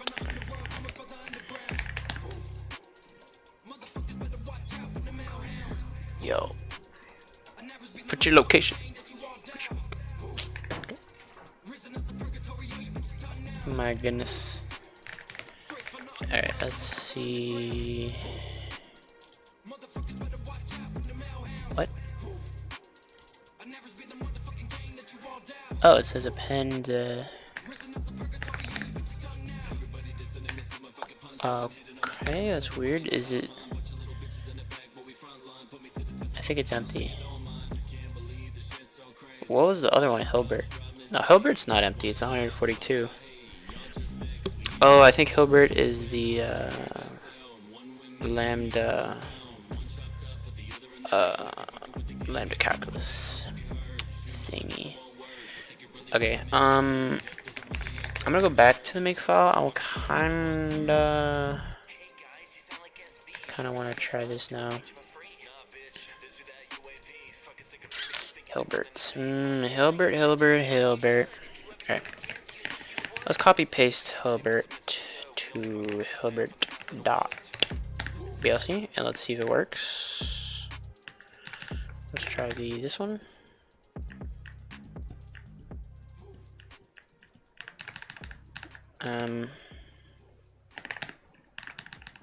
I don't know. I don't think I can just do that. Okay, yeah. Take that out. Okay. Is there something else in here I could use? I mean, this works. Huh, maybe Hilbert is BLC 8. Okay, BLC 8. Let's try it again. Without. Oh! Look at that! I put 12. Does it accept? Look at that. This stuff is actually happening. Stuff is actually happening. So that's pretty cool, right? It outputs things and does stuff like that. It took 4 milliseconds. 43 million steps per second. Let's put 1,000, shall we? Alright, well this one is cool. So what is this, the Hilbert curve? It has, I don't know what this is. It's a maze? Or something? Or like you can never... How do you reach the middle? Is that even oh, it's right there. It's from the bottom. Goes up to the middle. Alright, that's cool. I don't know what this is, but looks cool. Took that many steps, you know. Why don't we put 1? What does that make? Look, it looks like a bunny. Took 8,000 steps. Let's do 2. Same old thingy. Does this only increment with when does this increase? 10? 9? Let's try 10 and 12. Let's try 19. Let's try 20. Okay. Yeah, I don't really know. I don't know what this input is exactly, but okay. I mean, this is cool. This is cool. I kind of want to make my own thingy. So yeah, now that I have seen that, I kind of want to try my own thingy. So yeah, I kind of want to try it. So here's the deal. I want to use C, or I want to use a compiled, like a native thing, but I kinda don't. I'm not good at C. I'm rusty. Alright, I'm rusty at C. So I want to use an easier language that still compiles natively, but it's all okay, isn't it? It's all quite alright. Let's see what we can use. Should I use C? Should I use C? I could use C. That would be pretty cool. C. Alright, let's see. I could use C. I could use. I know Java pretty good. I could use Py. I could use almost anything, to be honest. So what I was thinking is, I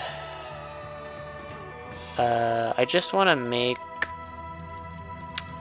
a universal Turing machine of some sort, and then just use that for our experiments basically. So I was thinking, like, I can make a directory for Turing machines or something, or I don't know, like, I can make a directory for Turing machines and then make a bunch of different ones, or something like that. I don't know. I could do something like that. Okay, I think I'll try that. Alright, let's make our first Turing machine, I guess. Let's just make a Turing machine. Can't be that hard. Can't be that hard, can it? Can't be that hard.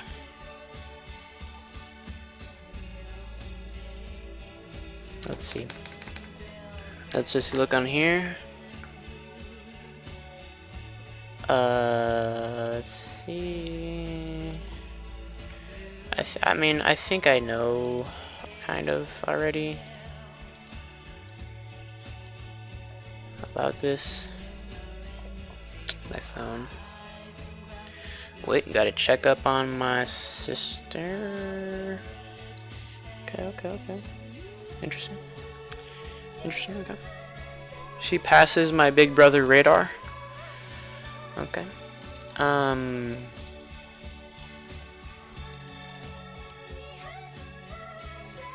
Alright, I think I'm gonna implement this on paper first and then on not paper. Yeah, so I'm getting close to the end of my video, I guess, but I think I'll study this a little and then like I'll pick up where I left off in the next video, but I'm gonna continue a little. So here we go. So we have a finite set of states, Q. There's an alphabet, which I will decide that the alphabet is just gonna be zeros or ones. And we have the tape alphabet. I don't know what that is exactly. What is this?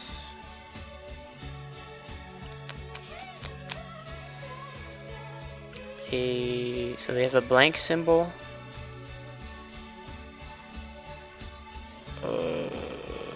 Yeah, start state, final state. I guess that means like halting. So there's the input symbols, tape alphabet, T. I think this is the tape alphabet. They used the wrong symbol. Anyways, so they have 0, 1, which is yeah, this one, and then X, Y, and B. X and Y mark processed symbols. Wait. Oh. Okay. So here's a transition table. So they. Oh, what's this? Yeah, here's what they say here.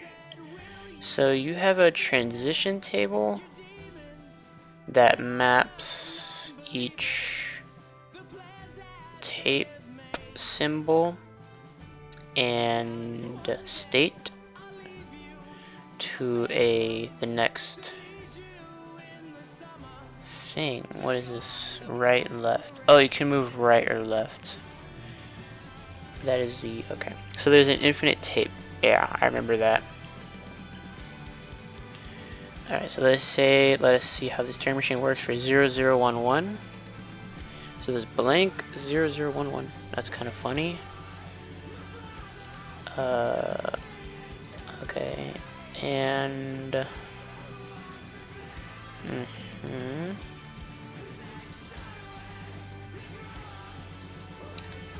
what is this? So let us see how this Turing machine works. Initially it points to 0, it is underlined, and the state is Q0. So it will select this. So the next state would be Q1. It'll go right on the tape, and it'll change this to be an X. Yes. Okay. So this is pretty straightforward. Pretty straightforward. Okay. So let's write some pseudocode. Right. So yeah, we have current. Okay. Current state. Alright. Let's do that. Okay. We have an enum of possible states. Right. Like states. You know, so we just have that, I guess. Starting from 0, and you could go on and whatever. Okay, so you have the current state, and we have a infinite tape. We do not have infinite memory on our computers, but we could specify like a maximum or something, so that would be an array, I guess. Yeah, so let's do that, I guess. I don't know, tape size. Yeah, this is the tape. Okay, so it's, we don't have to use integers, but I don't care. Integers. So this is the tape. Okay, and then we need the, so this is the thingy there. So we need a transition table. That is something right there. That's something. So yeah, transition table. I guess that's how it is, right? And you get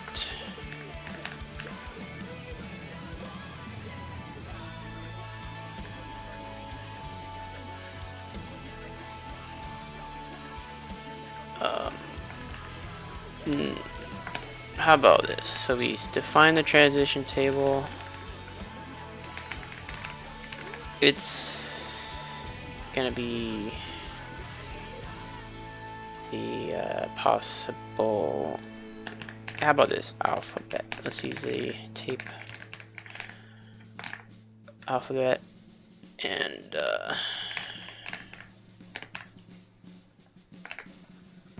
we're gonna say 0, 1. Let's call it T1, T0, TB tape. And they also do X and Y for that. Okay, so that's the tape alphabet. Yeah. Okay. So I know this is pseudocode, so I'm just going along with this. So there's a tape of tape size, can't be infinite because we don't have infinite memory. Yeah, we have a transition table. It you know, maps this stuff. The tape could be initialized to a certain thing that we don't know. So yeah, so we could say tape equals, you know, actually a tape could be like a string, actually, if we want to get crazy with it. I could do that. I don't want to do it though, actually, but I could do it. Whatever. All right. So we could say tape equals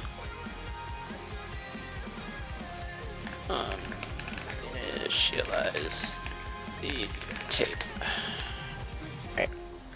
And in here we use the tape alphabet, so we do empty, where did B? Blank. B for blank. And they said 0, 0, 0, 1, 1. So 0, 0, 1, 1, blank. So that's the tape originally. Okay, and then the transition table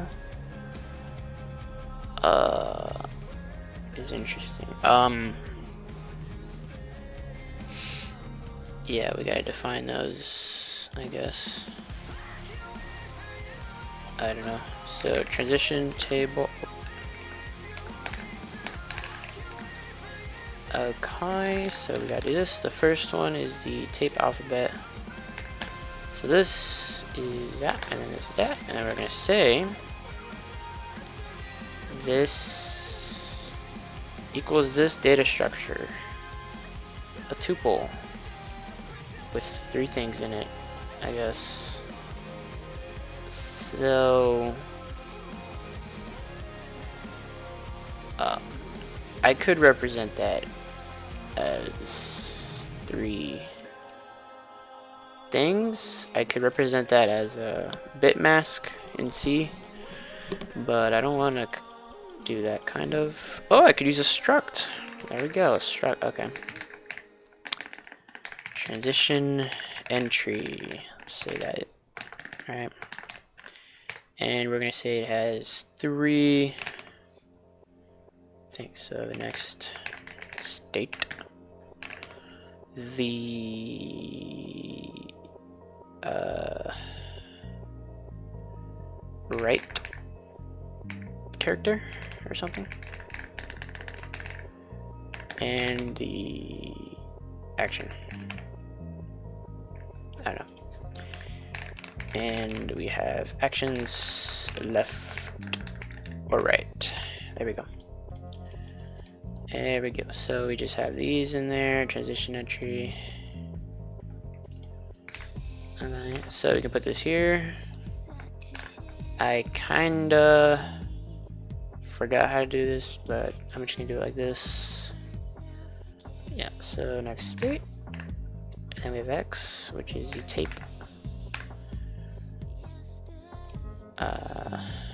Thingy, whatever. And then the third thing is the action, which is right action R. And it's as simple as that, really. Okay, so let's do Y Q0. And that would be Q3. YR. Next one is 0. Q1. That'd be this 0 right. Okay, and then this one is the next one, so we do tape 0.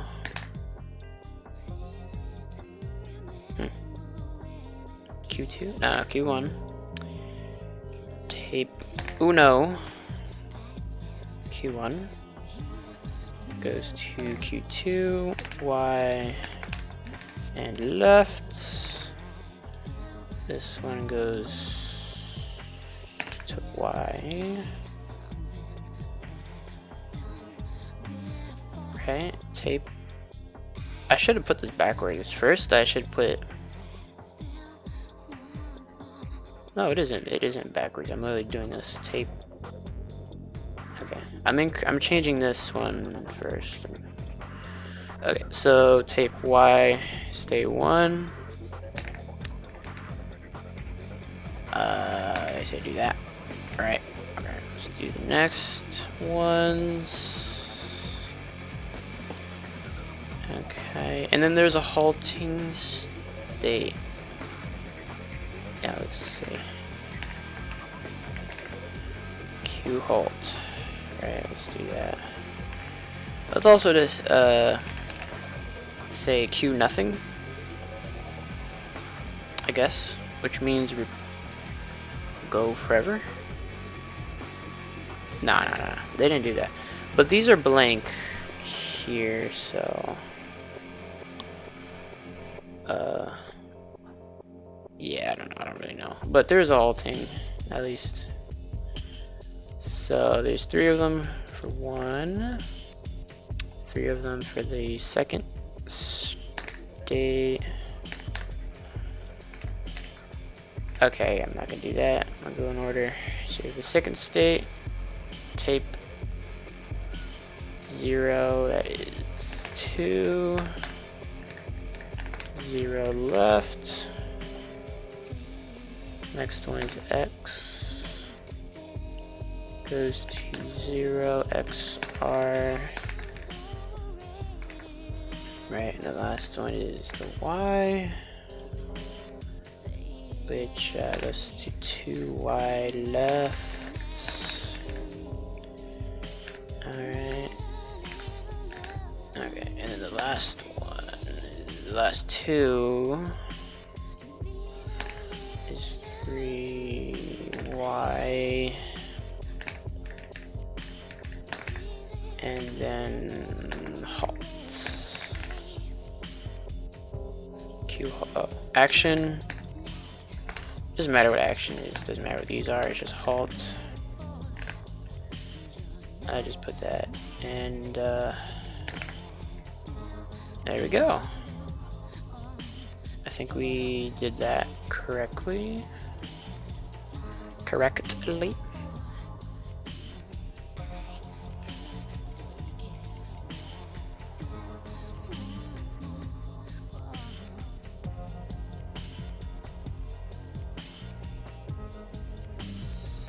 Current state. Let's start on stage 0.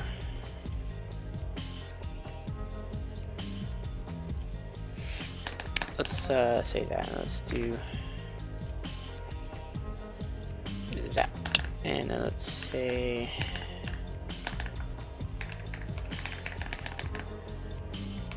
initialize the stuff, and then we do current state equals that one. These are all the transitions. Let's see. I don't know. Yeah, so that would be that. That would be that. Okay, and then we need to write code for handling like a step, right? I don't know. We do like a step.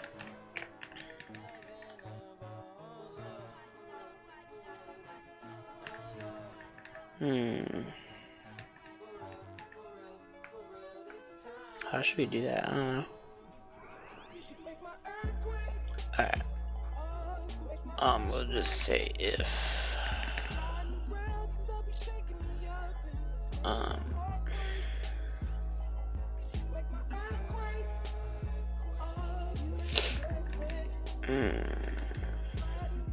let's say Boolean, I guess. I don't really know. Bool. Right. It'll return true if it halts.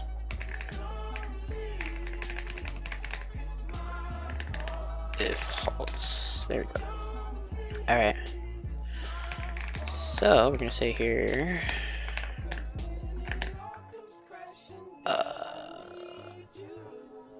let's so we got the transition table, tape, current state, current tape index. Let's say that. Let's say that.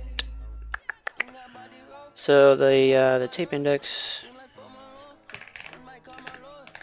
equals 1 in our case because we want to start on the 0, 0, 1. So yeah. Okay. So alright, so there's a pointer, I guess. So let's call this entry, table entry equals transition table, what is it, tape, current tape thing, so we do tape,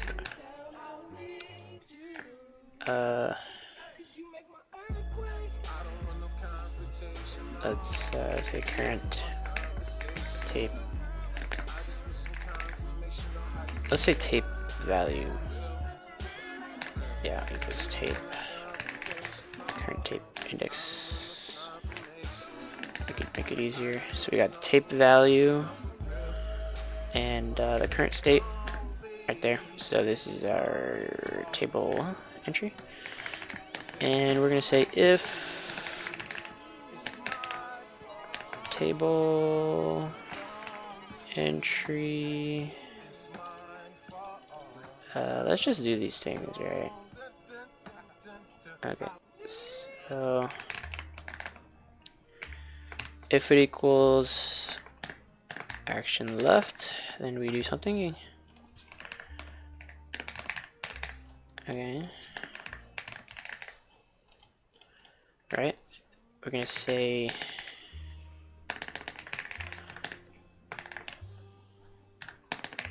right there. Right there, we do that. This is the action. Handle the action. Next we do the next state. Right, so next state.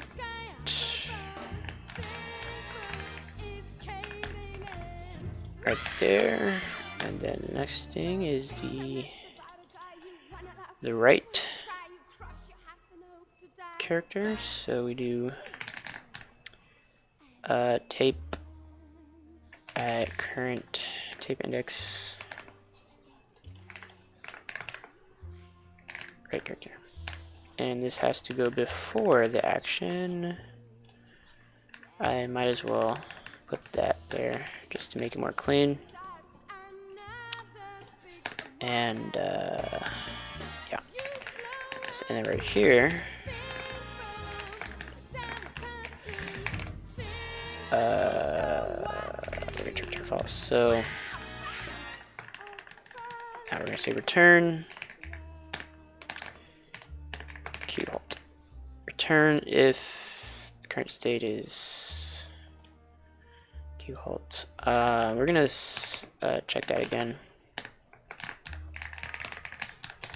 Right. So if current state equals Q halt, we're just gonna return true, and we're not gonna do anything because we are halted. So yeah, I think that would classify this to be a Turing machine if we implemented this correctly. So okay, so we have this. So the thing that we program into it is these two, and the tape initialization and the transition table and the current state. Okay. So that is what is mutable or programmable in my eyes. So yeah, and then this is the same. This is our calculation thing. So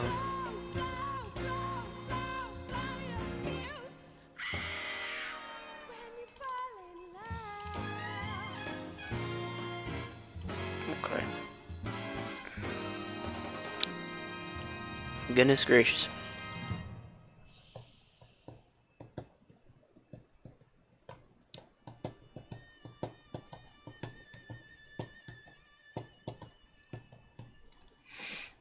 So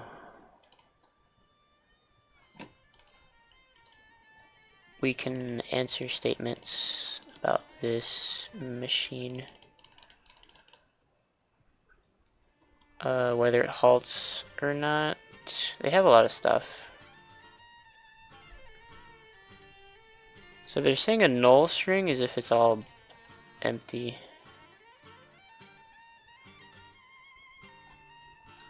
Okay. So I guess the first thing I should do is implement this, I suppose. It's getting kind of late though, you know, it's getting kind of late.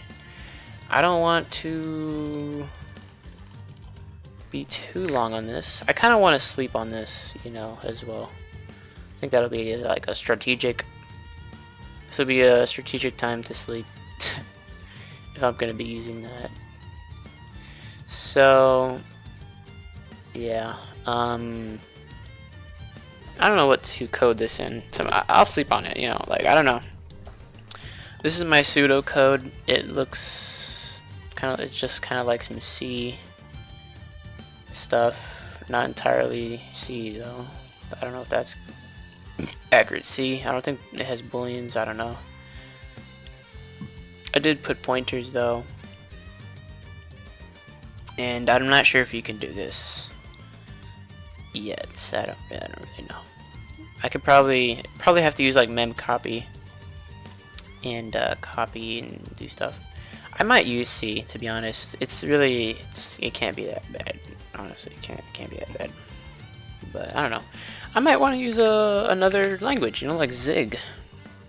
Like freaking Zig, dude. What is this? Zig is cool. It's cool, you know. It's cool. Right? It's general purpose programming language and toolchain for maintaining robust, optimal, and reusable software. That's awesome. It has stuff, you know, an array list. You know, you have memory allocation and stuff like that. So, you know, that's cool. This is a test. Zig is cool with that. Alright. If you guys don't know about Zig, yeah, it's compiled. It's a compiled language. Here are some examples. So here's a hello world. This is how you import stuff. Standard library, you know. You got standard.io get standard out .writer. Kinda, I don't know what that is about. Honestly, I don't really like that with Zig, but I don't really care. You know, you can do stuff. You can even do memory leak detection. That's cool, right? They have different memory allocators that you could use. That's cool, right? C, interoperability. You can even use C with this language. Cool. Look at this. This is the freaking whatever it's called, zigzag or whatever, zip zap. You have while loops. You got this thing here. Got different types. Right, variable just says var I. Right, the syntax is a little different. You put the type after the thing. There's constants and vars, so it's kind of like Rust, I guess, with the mutables or something. I don't know. You got types. Look at this, weird. You can make a type, but this is like a function. So I don't really know how to. I'm not experienced with Zig, so maybe I shouldn't use it. Maybe I shouldn't use it. Maybe I shouldn't. Huh. I might have to use C. Maybe the best C is C11. No clue. I've got no clue. No clue.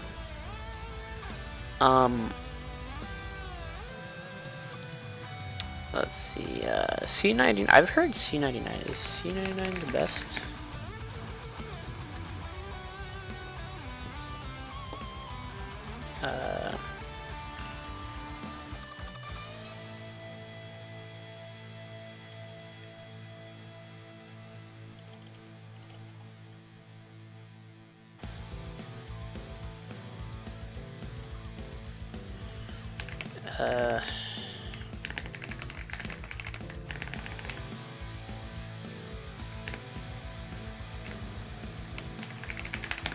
Let's search up. What is the late? Oh, C23. I think C17 maybe is the kind of good. What does it do? It fixes things.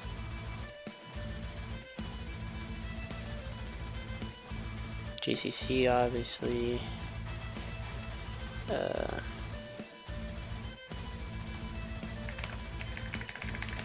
Let's look at the features.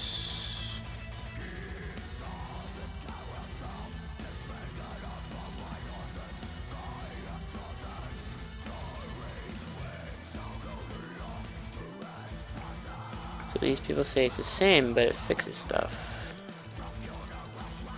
So there's... I don't even know, bro. I don't even know. I don't even know. I should probably use C, right? C. 17. Let's see here.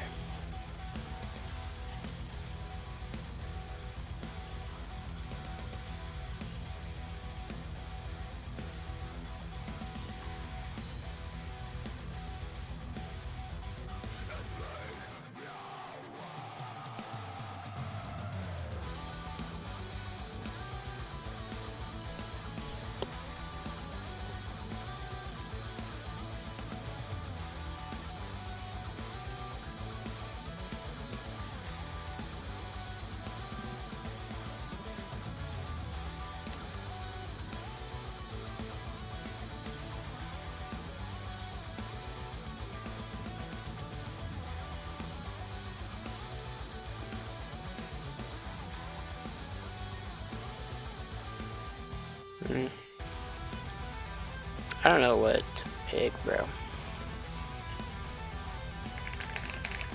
Easy to use compiled languages. Let's try that out. I was thinking about using Go.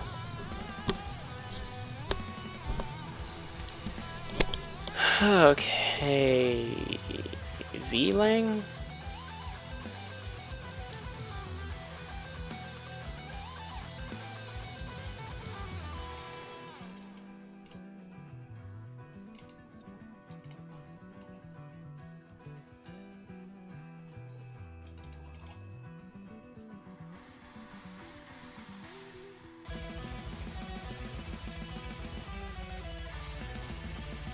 Yeah, what the hell is this? Yeah, basic. What? Yet another basic. Oh, what?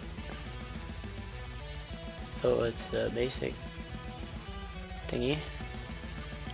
Yeah, basic.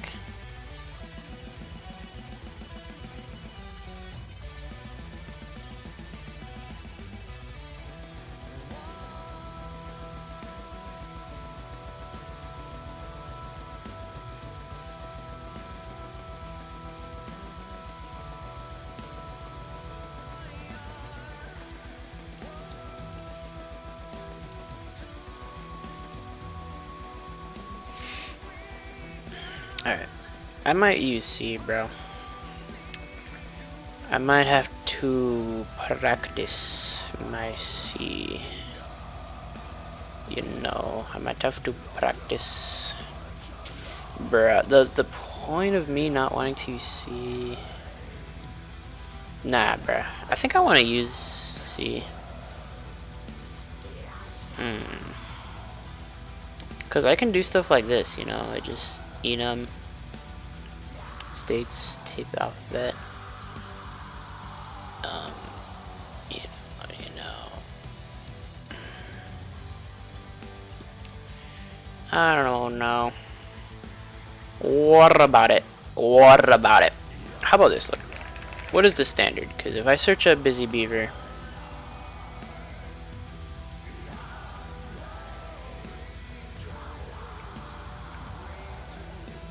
generalization, no, I don't know.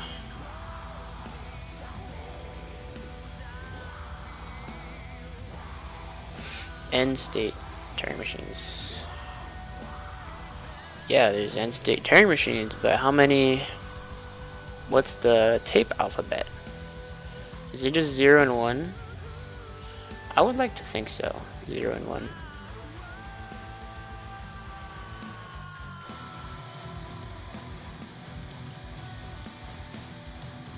We can check it here. If the current symbol is 0, write a 1, and then move 1 space to the right and transition to state 1. Yeah, so we could, in general, I think we can just have only 2 symbols for the tape, and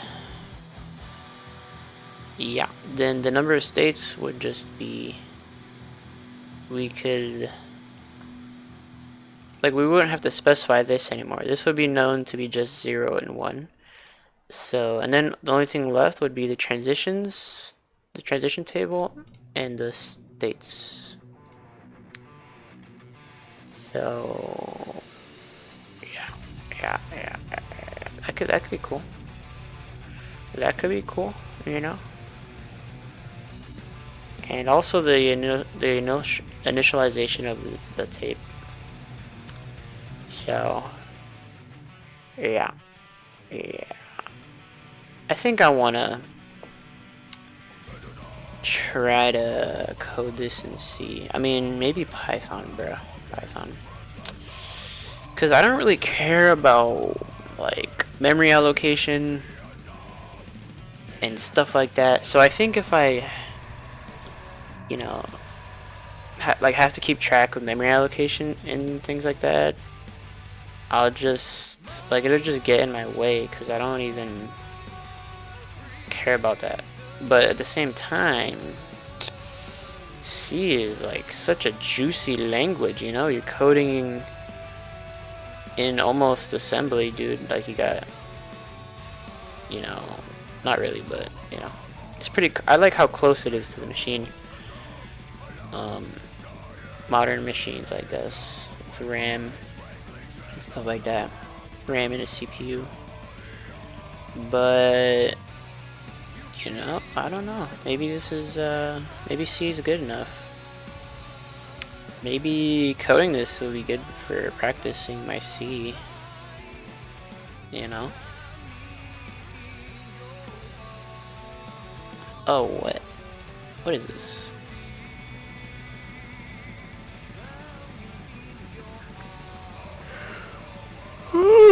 Oh my goodness.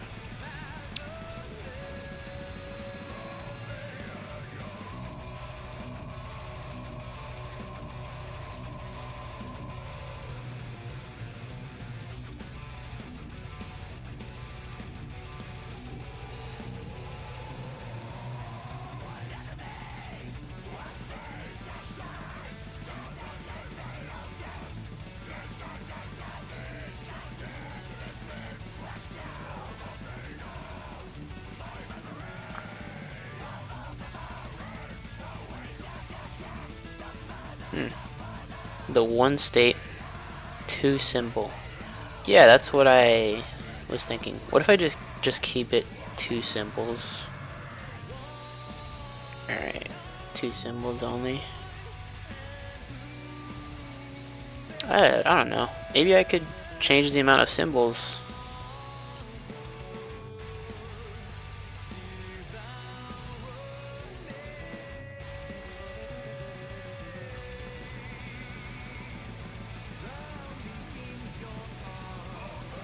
Interesting. So this is something here. So I need a way to like encode. Okay, look, right up here, I'm gonna put T and S. Turing machine with N states and S symbols. That is the, that's what that means. Alright.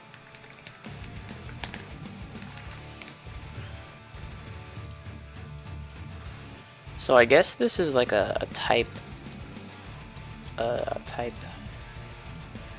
and then we could make a program to construct like an executable for that, for said Turing machine or something, and then you could like load it with the transition table and the tape or something. I don't know.